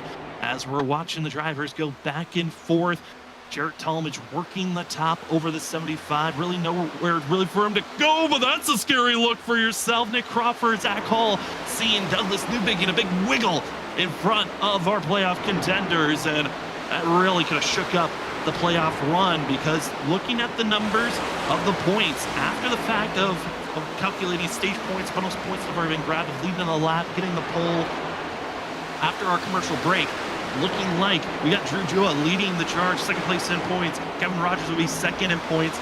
Then it would be a tie for 3rd and 4th between Yingli and Kelly. Then driver that would be take that 6th place points position. Now, this is not based off of your positioning on track, would be Zach Hall. Then Cedric Hunter would be bounced out to 7th in points. Now, that's not calculating really what we running currently on track, but there is a lot of leeway back and forth for these drivers. It's 5 to 4 points between each driver, so you need to be picture perfect here tonight. Finish instead of the top 15, you feel a little bit more comfortable if you're one of those top drivers. Instead of top 10, breathe a lot lighter. Top 5, hey, you've got a chance to race for a championship starting next week at Dover. But up front, it's still Seth Knoll, Vincent Sora, as we're 5 laps away from this pit window opening up on who will be the first of our front runners to hit pit road. We're starting to see a bigger gap blossom up of our top 7 drivers sticking together. Then there's a small pack that's growing from 8th down to 12th. And then we've got the biggest group of drivers from 13th all the way down to around 24th position. You pick your pack, you pick your position, and you hope that's the pack that you'll be with for a chance to win. But the grouping in the top 7 starting to get a little bit more antsy. All within about a half a second are these top 7 drivers. And with 5 laps before the pit window truly opens up, a lot of them are thinking, just get up front, get some clean air, help these tires last a little bit longer so we can make it to that window we're looking for. Maybe it's 100, maybe it's 101. Some it could be even further than that. Others, it's just that at lap 97 that you can have to come into pit road before you run out of fuel, and you are searching for the perfect time to do so. Vincent Sora finally able to clear his way in through that top spot, but Seth Knoll, he continues to go back and forth, wiggling back and forth. This 57, he knows he's racing for a win, but man, is he putting the scare on these playoff contenders, because this whole pack is getting nervous with these big sweeping moves. We're now 3 wide for the lead position as we look back off the bumper of the 88, but up front it's Seth Knoll, John Force, Vincent Sora. This 57 just relentless with these big passing moves to try to stay up front. Man, it is fun to watch these drivers going back and forth. The Knoll almost clipping Vincent Sora and shipping him to the inside. They keep it together for now, but this 57, those tires with all the big sweeping moves, I think they might be toast and done, as the 57 has to stay high and dry, and it is looking impossible for him to hold on.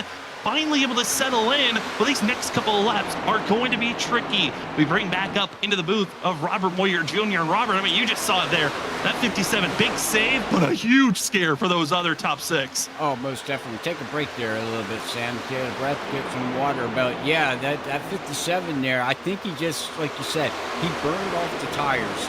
And now you can just see he's gonna pay a piper. You know, you can really go fast, you know, and put down some burner laps, but them tires just don't last. But he's using all that tire thread that he has on that Toyota machine there, that Keynes, and doing everything that he can to stay up in the top front here. But you can just see now, eventually it's just falling off now as John Forbes is going to be taking the lead over here. And we got Vincent Sora still right behind him yet, coming out of turn 4, trying to figure out how he wants to get away. But got to give a big shout out here to Rogers there in that number 75. He looking good to make it into the top 6. He needs a good, strong run right now, and he's looking like he's doing what he needs to do right now, they're saying.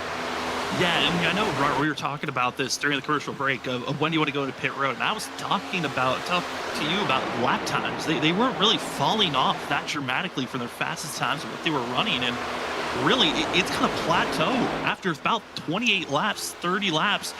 Everyone's running very similar lap times if you're inside of the top 11.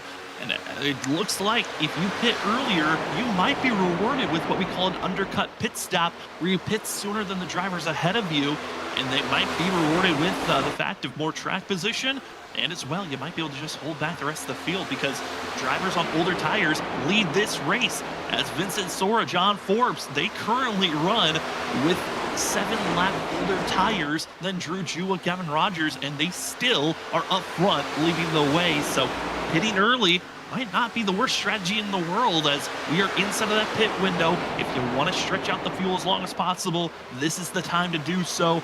These drivers of John Forbes, Vincent Sora, as well as Gavin Rogers, Shane Tarian, and Seth Knoll will all be forced into pit road in the next 5 to around 7 laps. They have to pit. That's as far as they can go on fuel. So they're stretching it out to make sure they've got the best tires for the long run. Well, that's it. And like you said, if you're gonna undercut, you're gonna come out, you're gonna have the fast tires. You got to utilize them and just go, because eventually when these front pack guys, when they got to make their pit stop, if we don't see that yellow word, you're going to have to just use them tires up and know that that pack is eventually going to pit and then eventually catch you there, Sam. So, what's a good thing is what I'm seeing out of here right now is that if you can keep some tread on your tires when that pack eventually pits and catches you, you'll be able to hop into the draft, and hopefully you have enough of tire to keep up with them without using too much speed and just draft off of them, which then will give you track position and the points that you need. If you're one of them playoff drivers and you're sitting outside and want to get more points, that could be a strategy, and it's going to find out here because we are going on a lap 101. So, like you said, that pit stop has opened up. Now, when do they do it? That's going to be the question. Yeah, that is going to be the truest question of the evening, as a lot of drivers in what I would call the third pack starting to have a little bit of frisky moments. Joshua Kanata back in 19th place had a moment where he lost over 5 spots. But a lot of drivers up front now starting to give the sign. It's about to be pit road time. As Nick Crawford's made the call that he's going to be going into pit road. Also the 00, Brian Noel there back in that third pack are going to be entering pit road. John Forbes Jr. going to be the first of our front runners to hit pit road. The first driver to hit pit road was Ben Keeney 3 laps ago. Also a lap ago was Cedric Hunter, who needed to pit sooner than everyone else because he had been out there for over 70 laps. He had no more fuel to stretch it out any further. So we'll see what the 13 can do with the 2-lap advantage over those who are just pitting, where he will cycle out to, as well as where John Forbes will line up. As drivers up front, more hit pit road. It's Knoll, Rogers, Vincent Sora, all clustering into pit road. Behind him as well, going to be Ken Campbell making his stop on his lonesome, hoping to tag along with those top 3 that just made this go around. And being stacked side by side, you better hope that the driver that's next to you has an earlier stop, because you don't want to actually run into the driver beside you. And it looks like everybody's okay. They're going to get into pit road. We're going to see if he hits stop. And it looks good. And it looks like everybody hit their stop. And hopefully now the key is don't speed exiting, right? So you got to be careful with that, too. Yeah, don't get caught with penalties. Next go around to drivers, Drew Jewett, Jared Talmadge, they now enter pit road. As you see Rogers, Sora, they take off and go. Much faster stop for themselves, as Sentinel will fall behind those other 2. Still out on track, and be Shane Tarian, Chris Stitz, Justin Malarkey. Those are going to be their top 3 currently. You see Cody Reed, this is the second pack of drivers. It's Reed, Hall, as well as going to be Ben Keeney, who's already made his pit stop. So Cody Reed and Hall both need to make their stop at some moment, as Cody Reed's tires are starting to fall away, and Hall decides, you know what, I'm going to make my stop now. Saw a pack driving on by. That was being led by Samuel Garcia, Douglas Newbig, and Andrew Medlin, and also going to be Tom Sinchek in that grouping of drivers as green flag pit stops underway with 55 laps to go. This is looking like it's going to come down to who has the cleanest stop, who can exit with the pack, and if you got a group of drivers with you, you're going to be rewarded with a much quicker pace to work with, as Stitz as well as Malarkey now head into pit road. Now it's Cody Reed that will lead up front. Cody Reed's way out front right now by 2 seconds over Douglas right now. So, but he's got a pack of cars right behind him, as he's got Tom Simchek. He's also got Andrew Medlin that we didn't talk about much about. Christopher Wade, we do know what's going to happen there, right? Andrew Medlin and Christopher Wade are teammates. They're going to pit together. That's a guaranteed. So they're going to work together and see what they do. So this is going to be very interesting. How far do these guys stay out until they got to make their pit stop, which they could go probably, another 3 to 5 laps maybe? Looking at these drivers, yeah, they got about 3 laps at most that they can go. 4 if you've been really saving your fuel, but I would imagine you want to pit sooner than later. Right. Staying out this long, the only reason you would was to hold drivers back, which, speaking about holding back, Vincent Sora was searching for which of the 3 lanes is going to move forward. He gets in line with Gavin Rogers as they're sweeping back and forth between those that need to pit and others that can't, and it is just a masterclass of seeing these fast drivers just cutting through this field as quickly as possible while also trying to battle for position. And it is always fun to see when you got the top tier iRacers out there with the likes of Vincent Sora, Gavin Rogers, Seth Knoll, just swapping back and forth in position while also keeping in mind with the slower drivers around them. Yeah, and that's just great driving. That just goes to the tier of the drivers that are in this league. So if you're watching the broadcast and you're looking for a league, come check them out. Their season's coming to an end. They take off for, probably about a month or so, and then they regather back up. New sponsorships, new money, new things, and a lot more going on in the league that, you got to join to find out. But Tom Simchek now coming down. Oh, almost gets into Doug there, but they both make their final pit stop, hopefully for the night. So we'll see what's going on here as now we'll go back here to Larry Cox right now, back here running in 21st position. It looks like he just made his pit stop, but yeah, so pit stops are getting done. We're cycling through here, Sam. Yeah, some of the last drivers to make their stops was the cluster of 3. Being Tom Sinchek, Douglas Newbegin, and Christopher Wade. Now the driver up front, Ryan McCann, he cannot make it to the end of this race. McCann will have to pit one more time. He went with a 2-stop strategy under green flag conditions. Now we got him up front leading a few laps, so the 8 machine loving to see the attempts. Thought maybe this odd strategy was going to work out for himself. I don't think it will, due to the fact that John Forbes has caught up to this 8 machine. We're expecting Brian McCann to make a pit stop here, most likely in the next 10 laps or so, or he could try to stretch it out as far as he can and bank on a caution flag to come out, and just hope that the net gain of pitting early rewards this 8 machine. But he's going to be caught and passed much quicker and sooner as this run progresses on. But it's John Forbes trying to pull away and keep at least this gap ahead of Gavin Rogers, Seth Knoll, and Vincent Sora. As the rest of the field, it is a waiting game now. How do you close in? How do you protect your tires? And I know, Robert, for you and I, we've been racing a lot more, getting a lot more knowledge of how these cars and tires work. Yep. Learning that green flag pit stops, this is where the art really comes in after you make the stop of how do you protect your tires to make them last all the way to the end of the race. Well, that's it. You take the data that you're getting, Sam, through the race, and they just had a long green flag run, and how's the best way to explain to the viewers out there? When you're riding in your car and you go on a long trip, you don't feel difference in your car. So, you don't feel. But when you're in a stock car, like what we're seeing right here, as the run goes on, by lap 20, you feel the car start pushing. By lap 30, you feel the car start pushing more. And you have to adjust yourself to that when it's starting to push and back off the gas, back off entering, things like that. So now that they made their pit stop, they know that data. So now they can apply it and say, okay, I need to back off a little bit to try to make my tires last to lap 35 instead of lap 30. And it's weird to say, but you just feel it, it when you're racing in the sim cockpit. Yeah, and you also have to mentally set yourself up of, okay, I'm getting fresh tires. My car's gonna drive the fastest it's been all night long. It's the coolest the track has been all evening.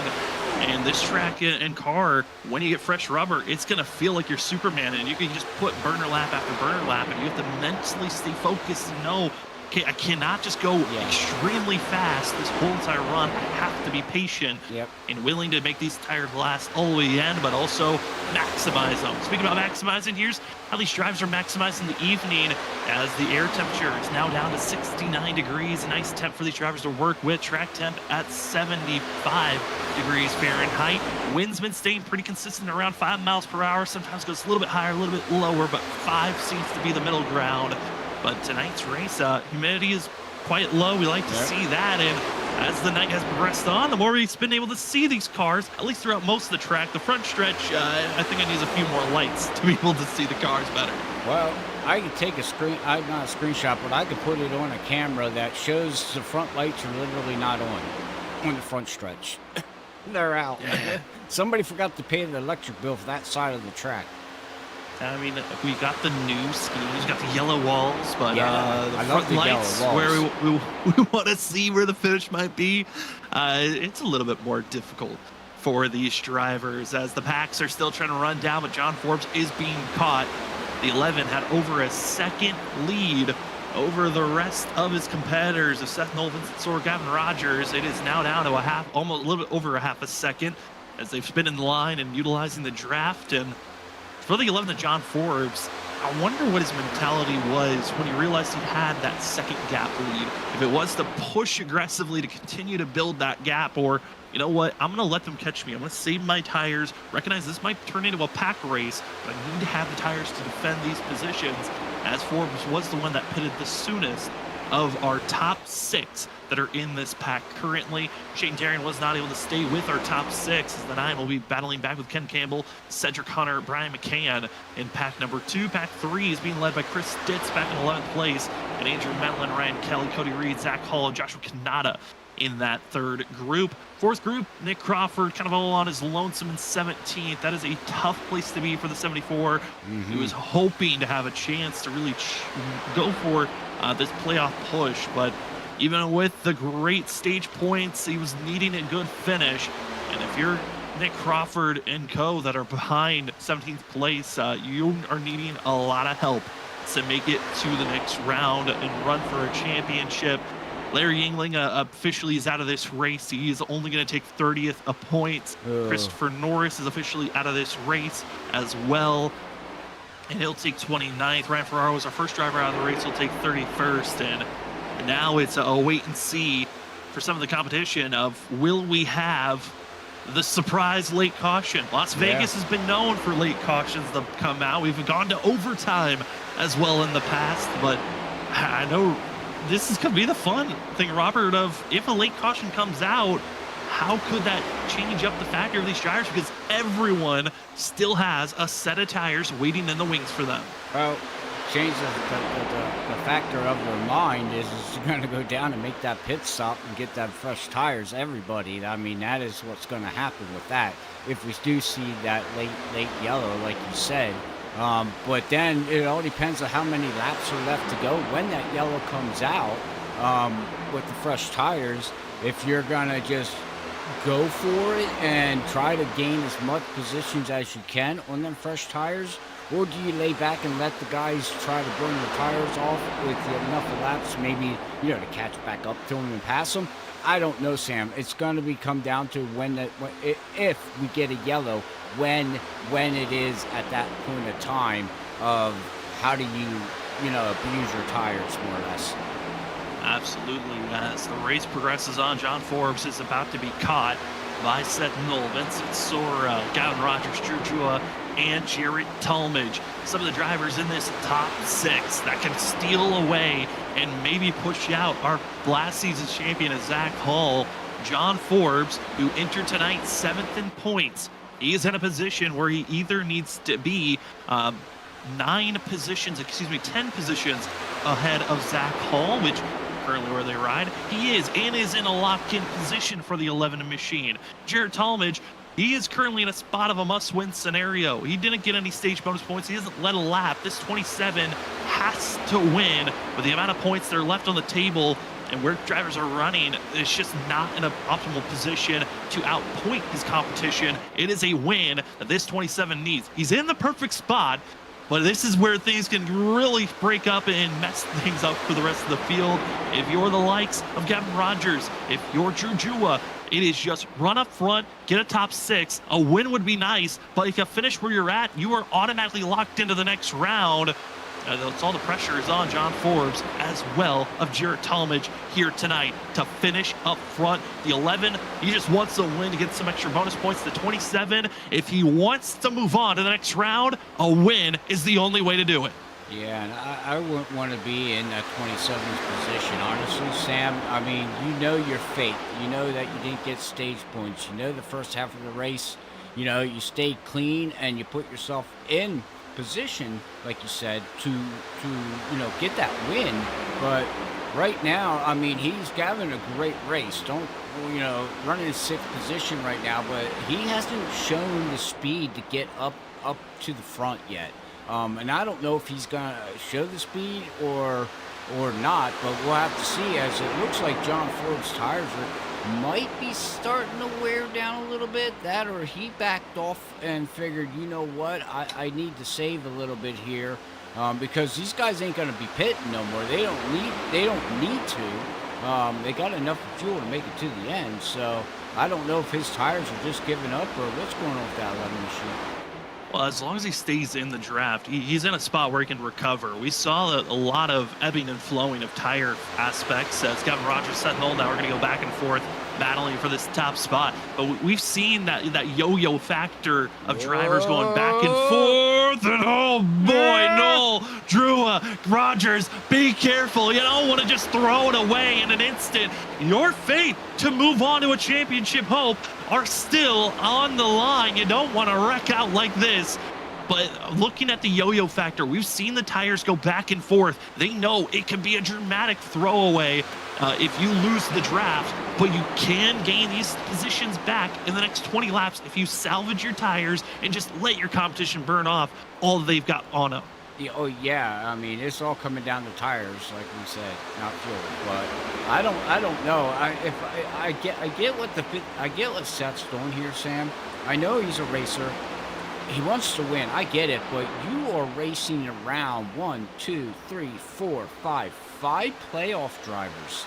I wouldn't race him that hard. I don't know if the win's that important. I'm sorry. I'm not trying to call the guy out, but it's a, you gotta just give room here. It is the weird balance of being a part-timer to a full-time driver, and then on top of that, drivers that are racing for a championship. It's a tough thing to swallow, and it's kind of in the conversation of the season for Seth Knoll because he's been so fast and a favorite to win. Yep. To win, you have to make bold moves, and for the 57 to get in victory lane, he has to do these big moves that for us might be, you're influencing the full-time drivers. Cars loose, oh no, Gavin Rogers into the grass. He's got to hold on. And just like that really wasn't on Noel. He was there. They just all tightened up on the outside. And there was a vehicle there. Gavin Rogers is going to lose the draft for that lead pack. He's trying to get up to speed. He'll be caught by Shane Terrian and try to help out with one another. But Gavin Rogers, luckily, he's in one piece, and he continued to race on. Yeah, his championship hopes would have been blooped. They would have been blooped. I mean, he still has a good lead over the rest. That's true. He's got about 19 points over Nick Crawford. He's got about 16 points over Cedric Hunter. So he's got positions to lose if he would like, because those drivers are deep in the field. Right. It's more of feel a lot safer finishing up front than finishing back in 15th or 16th position. Right. Okay, I agree. I forgot. He's plus. He's got points. He's got a lot of points. But still, we still got just under 30 laps to go here, and something bad would happen at that point of time. Fall all the way down. That would really hurt. He could lose them 19 points in a heartbeat. Yeah, if he finds himself, if he was wrecked out, engine blown, race over, I mean, he would have fallen all the way down to maybe 28th position, and then his fate's wide open for a lot of drivers, especially with where John Forbes runs, where Jared Talmadge is now in third. It really could have thrown a huge wrench into the championship hopes of Gavin Rogers, who's trying to make his run back. He missed out on the chance of being a rookie to hoist the championship last season, lost it out to Zach Hall in the final laps of last season's championship race at Las Vegas, and he's hoping to have another chance to fight for that championship. And for Zach Hall, who runs in 14th, his fate is looking to see where Jared Talmadge finishes here tonight and hoping to be within 9 positions of John Forbes to see if he could be that driver that takes the final spot in points. Also for Zach Hall, to make sure that he gets that position, he also needs to make sure that he is within 3 positions of Cedric Hunter, as Hunter and Hall are about 4 points off of one another based off of bonus points at the halfway of this race. It's counting stage points, laps led at that position. And where Hall runs, where Cedric Hunter runs, that's 4 positions right there. So they would be in a tiebreaker on top of where John Forbes run and where Hall runs. That would be going to John Forbes by 1 point. That 1 point, wow. Well, that's what the playoffs come down to. It's the way NASCAR got set up. Well, not these guys here, but in real life, that's the way it normally comes down to too. But yeah, their point system here, as we're looking at Zach Hall getting by Ryan Kelly here, his playoff hopes. I don't know. They're better. They're better than some. Yeah, better than some. But with that being said, we're 36 laps into this race of 160 here at WSSR. We are going to step away real quick, take a commercial break, the final one of tonight's race, as we get ready to watch these guys run down to the checkered flag here at Las Vegas. We will be right back after this quick commercial.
All yours.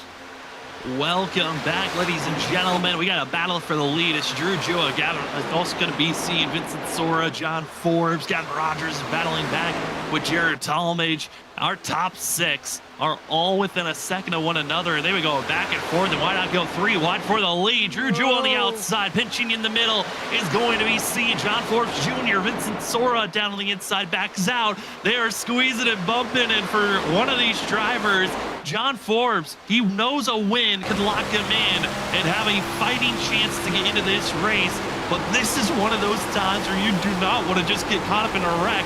Well, coming up to 16 laps to go, Drew Jua, Sora, as well as Forbes continue to go back and forth. And guess who? With all the 3 wide battling, Seth Knoll is back in the mix. And I gotta say, Robert, this race, I don't think it's over. I've been hearing a lot of reports of drivers feeling irritated with the way the car feels. We might see a wreck further in the back, but I got a feeling we might see a wreck in the front like we've seen the last couple of weeks here for the WSSR. Well, that's all I can say is let's hope not, Sam. But yeah, I mean, even Galvin Rogers is now, he's catching back up, but we're riding in the gyro cam, and you can just see and hear the car is loose. Like there's no grip coming out of 3 and 4 there. So we'll see what it's like going down here in 1 and 2 as it's running the high side. So off the gas a little bit here, run 7,000 RPMs, and you see, yep, just it gets, the car's loose. Yeah, the car is extremely loose. It doesn't feel the most comfortable, but everyone is still fighting. With 15 laps to go, going to be 14 when we cross the line. Everyone is fighting for each and every position. Some for their playoff hopes, others just to get a win and confidence builder, and others, this is their last chance to have a moment to fight forward for the championship round.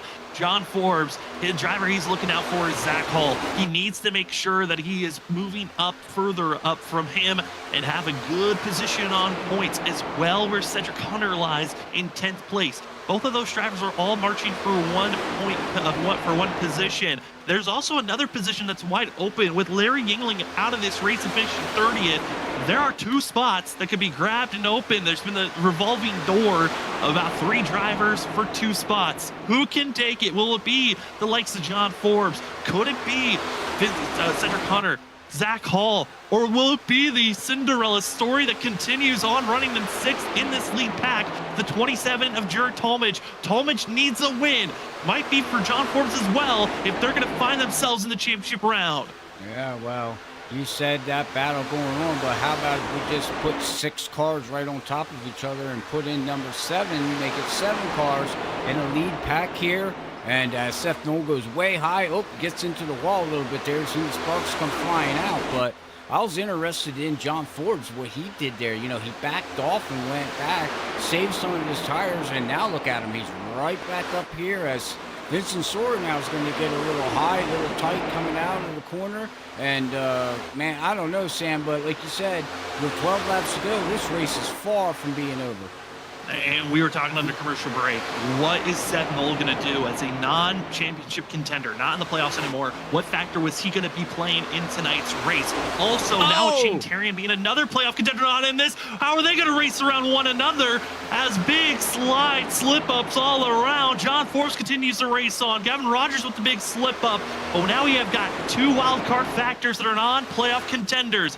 Knoll, Terrian, what are they going to do in the mix of this top 7 with 11?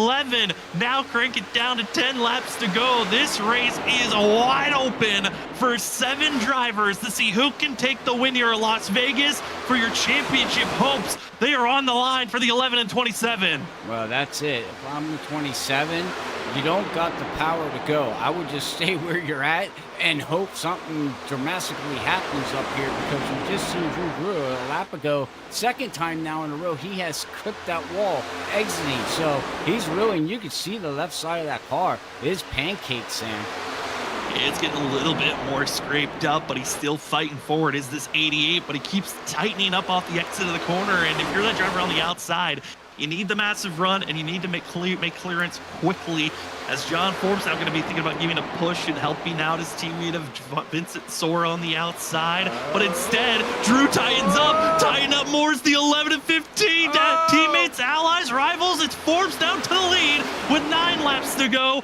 Whoo, is this race getting more and more interesting as Drew Jewett scrapes the wall again on entry. Oh my goodness, yeah. I mean, he's just he's loose tight. That car is pushing, but at the same time, it wants to snap and come around. And he's got his hand full. As now we see Vincent Sora. He's falling behind. He's riding right beside Seth Knoll, trying to figure out what he wants to do.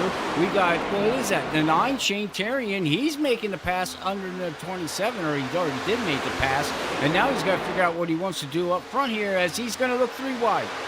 3 wide, and why not prove why you should have been in this position? Shane Terrian knocked out in the round of 16, wasn't able to make it to the round of 11, but he's proven that he could have been a threat. Seth Knoll, who has been a part-time driver, makes contact with Vincent Sora down in turn number 3. Heavy pinch, didn't like the contact. 57 ship sail down in turn 3 and 4, and almost clear and almost into the wall, and finally clear for 3rd place. But all eyes on John Forbes at the start of this green flag pit stop run. The 11 had over a second lead over this pack. They ran him down, caught him. Forbes backs up on his pace, let everyone pass him by, and here late in the run, that yo-yo factor I was talking about, Robert, it's showing. The 11 is just pulling away. Yeah, I mean, he backed off and did the yo-yo like you said, but, you know, I seen him back off, and we were like, well, he's back in the pack as long as he's in the draft, and boom.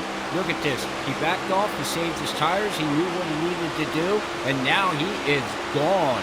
And he's just going to push away, and the more these guys battle back here, Sam, with 5 laps to go, the farther he's going to go away. These guys got to get in line and do what they can to catch back up.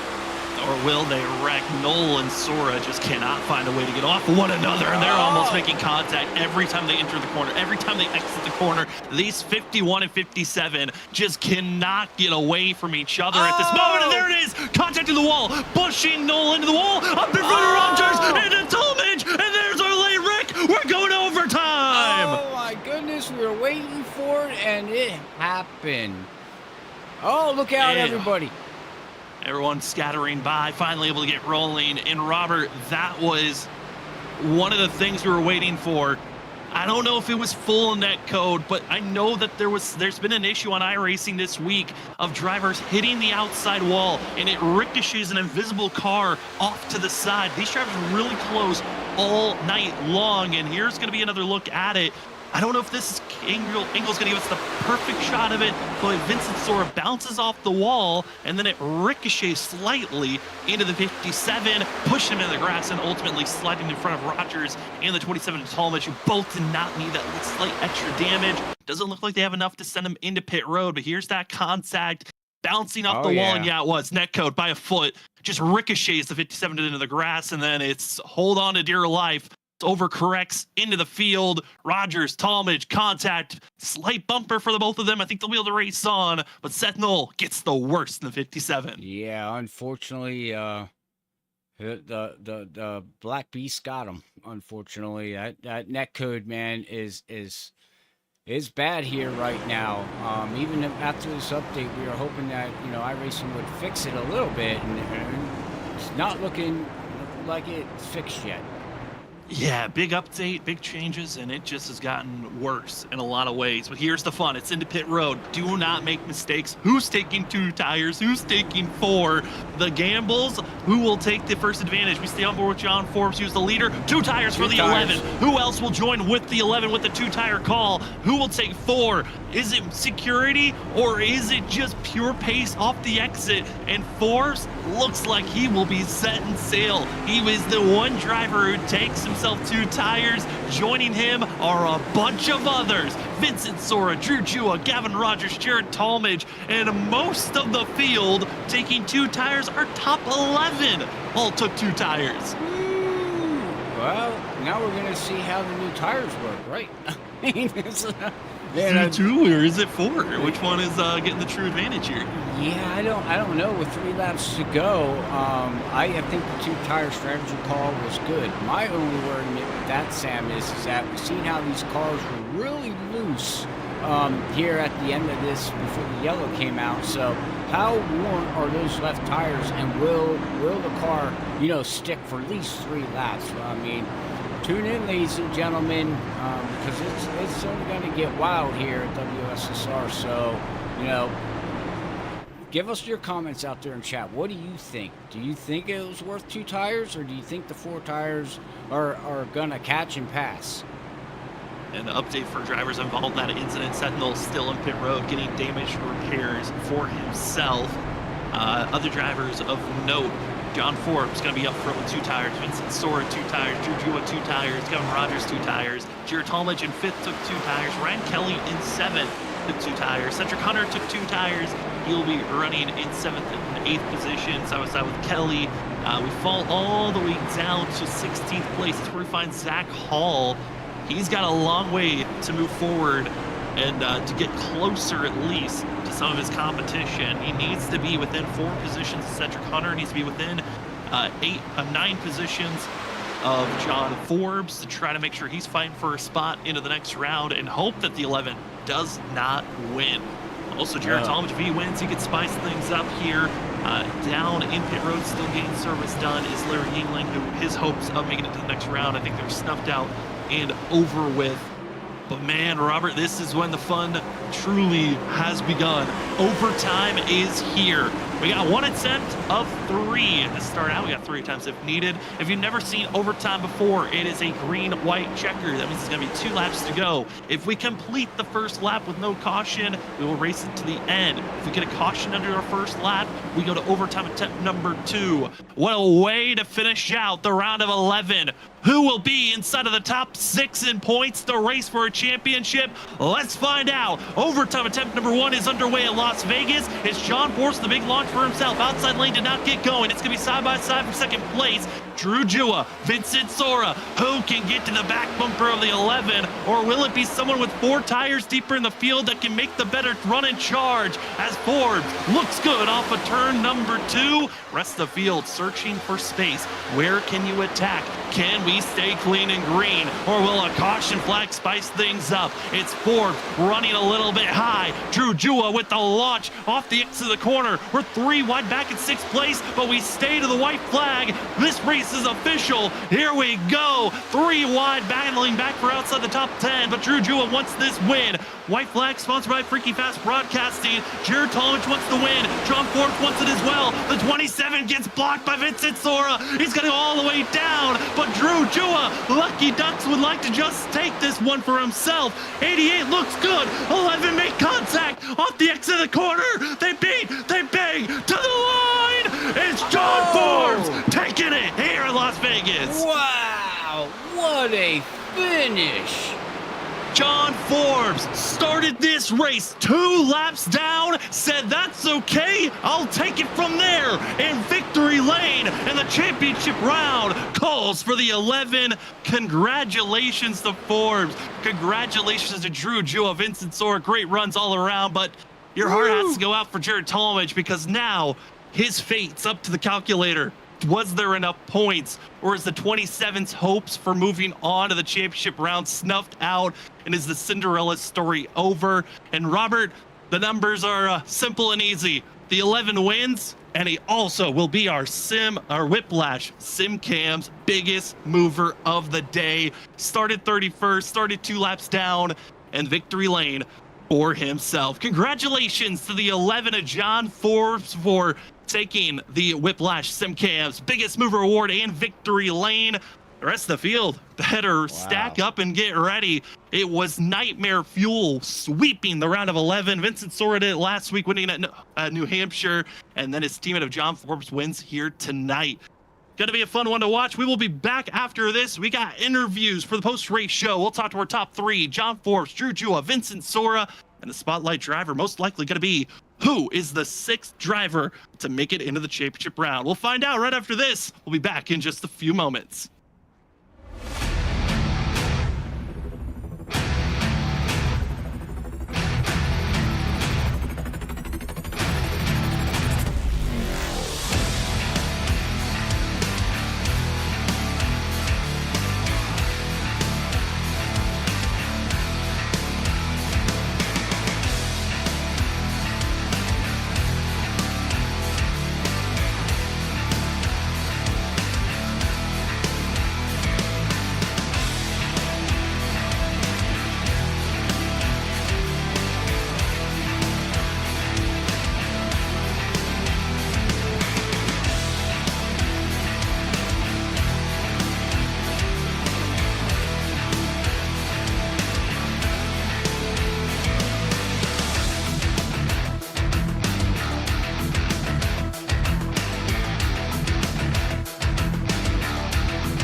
Welcome back, ladies and gentlemen, to the post-race show for the final race of the round of 11 to see who will be moving on to the championship final 6. And we know now 2 of them that are locked in. The 11 of John Forbes taking the victory here tonight, and Vincent Sora taking the win last week. Congratulations, you both have punched your ticket to the championship round. We still wait on who will be the other 4 to move on with those 2. It's going to be a tough competition, though, carrying forward. But we're going to head to victory lane to talk to the 11, who, takes the reward of being our Whiplash SimCam's biggest mover because he had to start all the way back in 31st position. But after going 2 laps down, recovers, redeems himself, and takes the win here in our one and only overtime attempt. John Forbes is with us in the booth. John, what a run for yourself, man. How are you feeling after your performance and win here tonight? We got it done. I'm finally gonna have an appearance in the final 6 here for this WSSR series. I think it's my 3rd or 4th season, and it's been kind of rough. I usually have a good solid regular season, then we get to the playoffs, and I'm just stumbling over myself the whole time, just bad luck. And with this the penalty point system and stuff, I built up a lot of those over the regular season, and they have just been biting me this entire playoff. So to finally like just be put in the biggest box you can be put in to start a race, starting basically we were 2 laps down, got the 2 cautions, and coming in I knew I had the speed. I love Vegas, especially in this car. It's just I don't, it almost drives like the new ARCA car now, and did a lot of those yesterday. And like the truck, it's just with a nice twist. I like a nice loose race car, but it's just, yeah, it really suits my driving style here. So I knew I had the pace, and once we got those cautions, I was just thinking, like, do I want to charge before the stage? I put tires on, and there was like 3 laps, and Vinny's like, all right, no, just calm down, settle down. Second half of the race, like, this is where it starts for you right here. So just kind of chilled for a few laps with Norris in the back, and then got the stage caution, and from there just basically charged on up through the field. And then I was a lap short compared to everybody on fuel, because I had pit earlier before the stage. And then got to the lead there, and then came down pit road a lap early for fuel. So everybody else went around one more time, and I was like, oh, I wonder how the undercut's gonna be. It probably will suck, but it was really in your hands tonight. I feel like if you were able to save tire, like I got to the lead, and after the pit stop, I was not going 100%, but keeping a good pace up because I knew they were gonna get back to me eventually. And like in the first run too, and I made that 3 wide move for the lead. I'd been passed by everybody, and then a couple laps go by, you kind of slide the rears around a little bit, and you're like, okay, I just got to sit, chill out for a few laps, and really recharge and do another run. So it was super fun. I mean, I'm sure we put on a great show on the broadcast. We were 3 wide, 2 wide, just 2 by 2, battling for the lead like that whole second half of the race. So super fun for us up there. We're all laughing about it afterwards how much fun those runs were. But yeah, to dig out of that box, get it done. I knew I had the speed to get here. Finally starting to figure this car out a little bit, and just gonna settle down. Definitely can't cause any more incidents next couple of races. Like we got 2 more before it's like a race ban or something like that. So we're on some thin ice, but it's just putting myself in those positions to get those incident points by starting the back and stuff that will literally just take me out of the championship hunt if I do in the next 2 weeks. So it's gonna need to be perfection to win this championship. I mean, John, I know from an outside perspective, it's so easy for Robert and I to say on a broadcast, hey, well, think of the big picture. Don't race as aggressively around drivers around you. Was there ever a thought during all that swapping back and forth during the green flag run of, I need to make sure I'm in a position, or were you thinking about points at all, or was it strictly, I need to be up front during that whole entire run? Yeah, it was kind of points, but to be honest, coming in, I didn't even look at the playoff picture. I didn't want to see it. I just knew I was 2 down, and I knew I had to go out, and basically my goal was to win the race. So I was kind of like Vinny was telling me, kind of coaching me through where everybody else was on points, but with stage points, it was kind of all over the place. But I knew Cedric didn't have a great first stage, so I think he was 2 points ahead of me. So that was my biggest thing I was looking at. And then Jarrett with his 5-point penalty, I think he was 3 behind me. So coming down to the end there, I saw Cedric, but he had like a 5-second gap to us back, and then Jarrett was he had some great pace tonight, racing with us. So yeah, it kind of went through my mind of like, okay, maybe I should just settle down and just try to finish this thing out. But at the same time, like while I was doing that, the other guys were battling so greatly ahead of me that I just saw them starting to slide and stuff, and just with the pace I was holding, just trying to keep the same inputs, same throttle, everything each lap, and just cool the tires down. It really allowed me to make that 2-for-1 move on Vinny when they both sent turn 3. And by the end of turn 4, I was to Vinny's inside and just side drafting both of them, and I was able to clear Drew there to get the lead. So, like I said, it was really just a driver's track, and once I kind of figured that out, it was like in your hands with the tire wear. I was like, okay, I think we can get by these guys for the end, and that's what we did. And then felt pretty wrapped up there with like 5 to go, and of course we get that caution. But like we've seen a lot this season, 2 tires is just better than anything. So I was like, just got to do it 2 more times, and that's what we did. Got a great restart, and it really came down to the wire. It's so hard to pass or it's so hard to defend because of the draft, and it's hard to tell if you want to be the top or the bottom. But I felt more comfortable running that middle to top line, so I kind of gave it to Drew, and I was like, if he's going to use me up, that's just what's going to happen. I put myself in that box, but we're all both on Nexus and stuff. Always race aggressively but respectfully, and that's what it came down to at the end here. We got it done. It was incredible to watch. John, you and Vinny are the only absolutes that we know that are locked into the next round, which, speaking of the final round, Dover, Homestead, what is the confidence level knowing that those are the final tracks of this season? Yeah, both great tracks for me. Obviously, I've won a lot at Homestead and league races and stuff like that. Put a lot of laps in because of the college series, but I haven't driven the next gen there, so that's going to be a change. But they did kind of update the track in a way, so everybody's kind of relearning it. It's not like a whole rescan, but still, it changes things with how the track looks and stuff. And Dover with the same kind of thing. I heard they changed kind of how the drop is into turn 3 and some other little things. So definitely going to need to put some laps in, kind of get out with the teammates and stuff. I'm sure me and Vinny will be getting prepared and stuff. But yeah, 2 great tracks. Haven't had the best luck at Dover, but we always have the speed, so that's just what's going to carry us to the championship here. Well, John, it was a pleasure to give you the call for this race here tonight. And before we let you go, floor is now yours for any other shout-outs. Yeah, just got to thank you guys for the broadcast. My brother, Gridless Graphics, putting together a great playoff scheme here. We've just been running it out the whole time, but I really love the look of these colors we got on this thing for the playoffs. GA Performance being on board every single race, and eFlex Fuel for the support. Well, that will be your winner here tonight, the 11 machine of John Forbes. John, enjoy this win. Congratulations on making it to the championship round, and good luck in these final 2 races. Thank you, guys. Have a good night. You too. As we move from first place, we go down to second, where we get to bring in the 88 machine of Drew Jua and get the thoughts of this 88 Lucky Ducks machine that was fighting up front, a part of that cluster of 6 to 8 drivers that kept going back and forth. Drew, you start off the race with the pole, and you were up front battling for the lead all night long. Man, how are you feeling coming away just so shy to victory lane here tonight? Oh yeah, that race was a lot of fun. First, want to say congrats to John. That battle was fun. I know he was in a must win there, so I knew how he was going to have to race there. Fortunately, we were second in both stages, both stage finish and in the race finish. Side by side to the line, but I didn't really know what to expect. Didn't really expect to get pole, and kind of dominated the first stage. Unfortunately, we got that yellow, and I just didn't think it was going to be worth it to pit because I didn't know how many cautions you were going to get.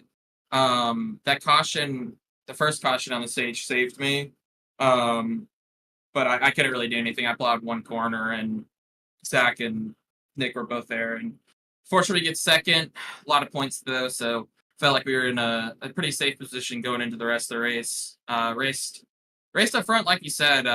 We were pushing early run, and we were brawling there, especially at the end. That was a lot of fun. I was talking to both Vincent and John before we got drug up here, but looking forward to these next 2 races. Feel like we've had 2 good rounds to start out the playoffs, besides the Watkins Fun race, but we all get reset. I think I won technically, quote unquote, this round. So hoping that we can kind of replicate that and maybe win a championship this year. Yeah, the points are official. You did. If this was the championship round, you would have been hoisting that season 10 championship. But we found ourselves, we still have 2 more races left. We got Dover, Homestead. What's your confidence heading into these next 2 races? I know they both got kind of revamped with the new iRacing update. Does that change any of your thoughts heading into these races? I'm not too sure about how I am at Dover. But I mean, if I'm thinking that way, I felt like the same at New Hampshire, and we were running top three until I decided to wreck myself. But looking forward to Dover. Gonna try and get some good points. I know there's no stages, so just get a good finish. Give ourselves a shot going into the finale at Homestead. And I feel like Homestead, especially in the next gen, is one of my better mile and a half. So looking forward to that. Just keep consistent finishes like I've been doing this playoffs, and as long as I have a shot going in the final race, I'll be happy. Drew, I know this is just a fun race for us to watch, Las Vegas. What was it like during the green flag racing, trying to salvage as much as you could, knowing that you had 7 guys on top of one another for those final 40 laps before the late caution did come out? Yeah, I knew that having those 2 lap fresher tires, especially John, it wasn't going to be as much because once you hit the fall off and you hit those like 30.7s and 8s, tires no longer matter. But I was trying to keep my right rear kind of cool, especially when I got the lead from Vincent. And I knew that there's no point to even pull away because how the draft is. And I was talking to him before, like I said, and that battle was a lot of fun. I felt like once John got clear of me and started to pull away, I didn't really have anything for him. So I was kind of saved by that caution. I don't think I had enough help to get back up to him. So I had that clean race. I kind of slid up in 3 and 4 and made contact with him. And at that point, he's like I said, he's racing for his playoffs, playoff hopes. So I knew that what was coming. So it was a lot of fun. Unfortunately, we didn't get a win, but second place and above stage in the race is not a race to forget. So Absolutely not. It was a blast to call. And before we let you go, Drew, the floor is now yours for any other shout outs that you have. yeah, shout out to you guys as always in the booth. It's always fun talking to y'all. And uh, the race you put on tonight was definitely a lot of fun, and hope the fans watching were excited. So shout out to Meals for Wheels. Got them on the car. 2 more races with them this year. Looking forward to these final 2 races, and then shout out to everybody in the admin team and everybody for putting on the league. And we'll be back next week at Dover. Can't wait for it. Congratulations, Drew, on making it to the championship round. And congratulations on second place. Enjoy that one, and good luck next week at Dover. Thank you guys. Have a good night. You too. As we move from second place, we go down to third. Talk to a driver who was dueling back and forth with so many. Tried to help and defend. Also, with drivers behind, we got Vincent Sora with us. Vinny, you come away third here tonight, but man, it looked like second, first. A lot of these top positions you could have finished in if that race had stayed clean and green without that late caution. How are you feeling though with a third place finish at the end of the night? I feel good. I came in the night and just did everything that I needed to for the most part. I think I helped John a decent bit to get him there. He drove his butt off though. He was really, really quick, and I mean, hats off to him. He did everything perfectly, which is pretty much what he does nowadays. So yeah, definitely shout out to him. He did a great job. But yeah, tonight was just a lot of fun, and that's kind of the way I went in the race. I wanted to have a lot of fun with tonight. I knew it was going to be kind of difficult getting through the field early, but I knew that a bunch of the guys that would charge would fall off just because of how severe the right rear would fall off the car. And yeah, I don't know. I don't know how much more I could have done differently there at the end in that late battle with Drew and John and Gavin and Jarrett and Seth.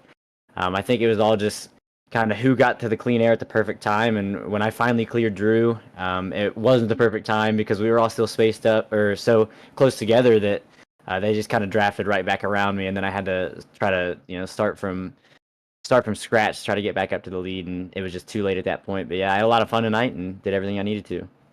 I mean, Vinny, I want your thoughts on this. I know for Robert and I, we were talking about the fact of you have the playoff contenders, non-playoff contenders battling, intermingling up front in this lead battle. What was it like trying to race with the non-playoff drivers, knowing that my fate's on the line of maybe ruining someone's race, and so is theirs on a night that could take away a championship hope? Yeah, I mean, Seth, he's part-time, but he's a pretty clean guy and he's really fast. So I guess it does suck that him and I ultimately came together to bring out that yellow at the end. But yeah, I mean, I honestly wasn't really thinking about it that much. I was just focused on helping out my teammates and getting John where he needed to and trying to kind of talk him through some stuff. So yeah, I wasn't like actively trying to hinder anybody else's night, but I definitely wasn't going to help anybody other than my teammates. Well, ultimately, you come away in third, and John does make it to the next round, which, speaking of next round, it's the championship round. Vinny, we know you can get it done. You've done it twice in the past, trying to become a 3-time champion to tie with Larry Yingling in the history books. Dover, Homestead, they're the final 2 races. What is your confidence heading into this final round?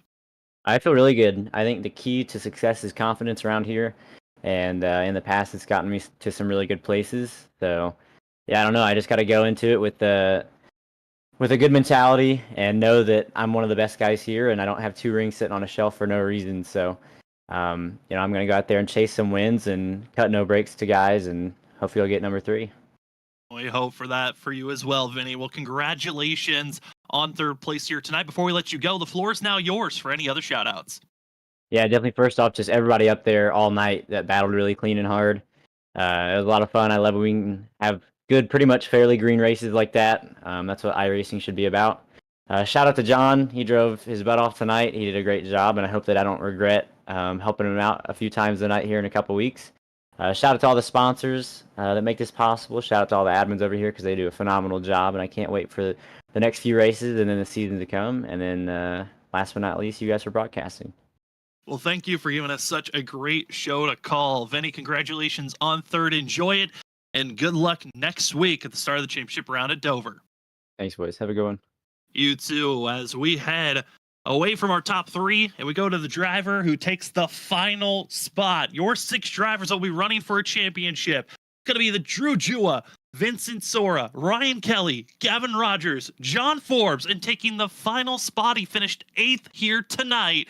It's the 13 Hello Kitty machine of Cedric Hunter, who will take the final spot, 1 point over Zach Hall. And that 1 point could have been grabbed if Hall had taken himself 2 tires instead of 4. But instead, it goes to this 13 machine who comes away in 8th place here tonight. Cedric, you had a couple of wild moments here tonight, but ultimately take 8th, and it was enough to get you to the championship round. How are you feeling after your performance here tonight? Probably not what you expected, but I don't know. Like, I don't feel particularly great. Like, I feel like I had decent pace. This round, I did a really good job of pretty much throwing it away. I guess I got super lucky with when the Kasha came out, and then I think Zach and Nick kind of assumed that the 4 tires might have been a better strategy because the left side just completely burned off the car. So I got very lucky with it. I got bailed out by just stuff happening, which I guess happens sometimes. So I guess, I'm happy that I get a chance to race for a championship. Obviously, I hate the fact that it eliminated Zach, but we'll go into the next round and we'll try and make him proud. I know, Cedric, we saw a lot of different battling up front. It was chaotic. In the middle of the field, it was chaotic as well. What was it like driving with this kind of draft package at Las Vegas and trying to hold on to your tires throughout a whole run? It was okay. Obviously, I don't know, in my opinion, this track is way better during the day when it's hot and slick and you burn off the rears and you really you're ice skating for pretty much an entire run. Obviously at night, we didn't have that as much, where it became more pack racing and stuff like that. And I think I did pretty good early on in the race. And then I did the kind of opposite strategy to everybody, which kind of threw away, if it went green, it threw away any chance that I had. It was not a very smart strategy, but the fact that before pit stops and before I had to save fuel there right at the end of the run, I was pretty much up there at the back of the lead pack with like 12 lap older tires. So I think the pace was there tonight, as it normally is at Vegas. But yeah, I just put myself on the back 9, and which used to be kind of, I guess, a common thing there. We have speed and enough speed to finish top 5, and I kind of find a way to throw that away. So not a huge fan of the pack racing, but I love Vegas, so still a fun race regardless. Well, you made it to the championship round. We have 2 races left in the season before we figure out who's hoisting that championship. Dover, Homestead, what's your confidence heading into these final 2 races? I think realistically, out of the 6 guys, I'm kind of hoping. I mean, obviously, I'm hoping for championship, but like, if I had to compare my season to theirs, I'd probably the sixth. I should statistically finish at sixth out of the six, so I think I'm probably the biggest underdog coming into it. Obviously, I really I like Dover. It should be interesting, I guess, with a new. Is it just like a reskin, or I don't know if there's additional bumps or anything like that, but assuming that both tracks are just reskins, they should drive about the same. So I enjoy the way the Dover drives normally, and I'm really hoping, I haven't checked yet, but I'm really hoping that Homestead is a day race, just because I do want to hopefully not make the championship race kind of just more of like a pack race like we saw tonight. So if it's hot and slick, I feel pretty confident, and obviously I'm going to need some luck on my side, but feeling good, and hopefully we can come home with a championship here in 2 weeks. Well, we cannot wait to see how those championship rounds go for yourself, Cedric. And before we let you go, the floor is now yours for any other shout-outs. I appreciate it, man. Huge shout out to my entire team, SDR. Obviously, Zach and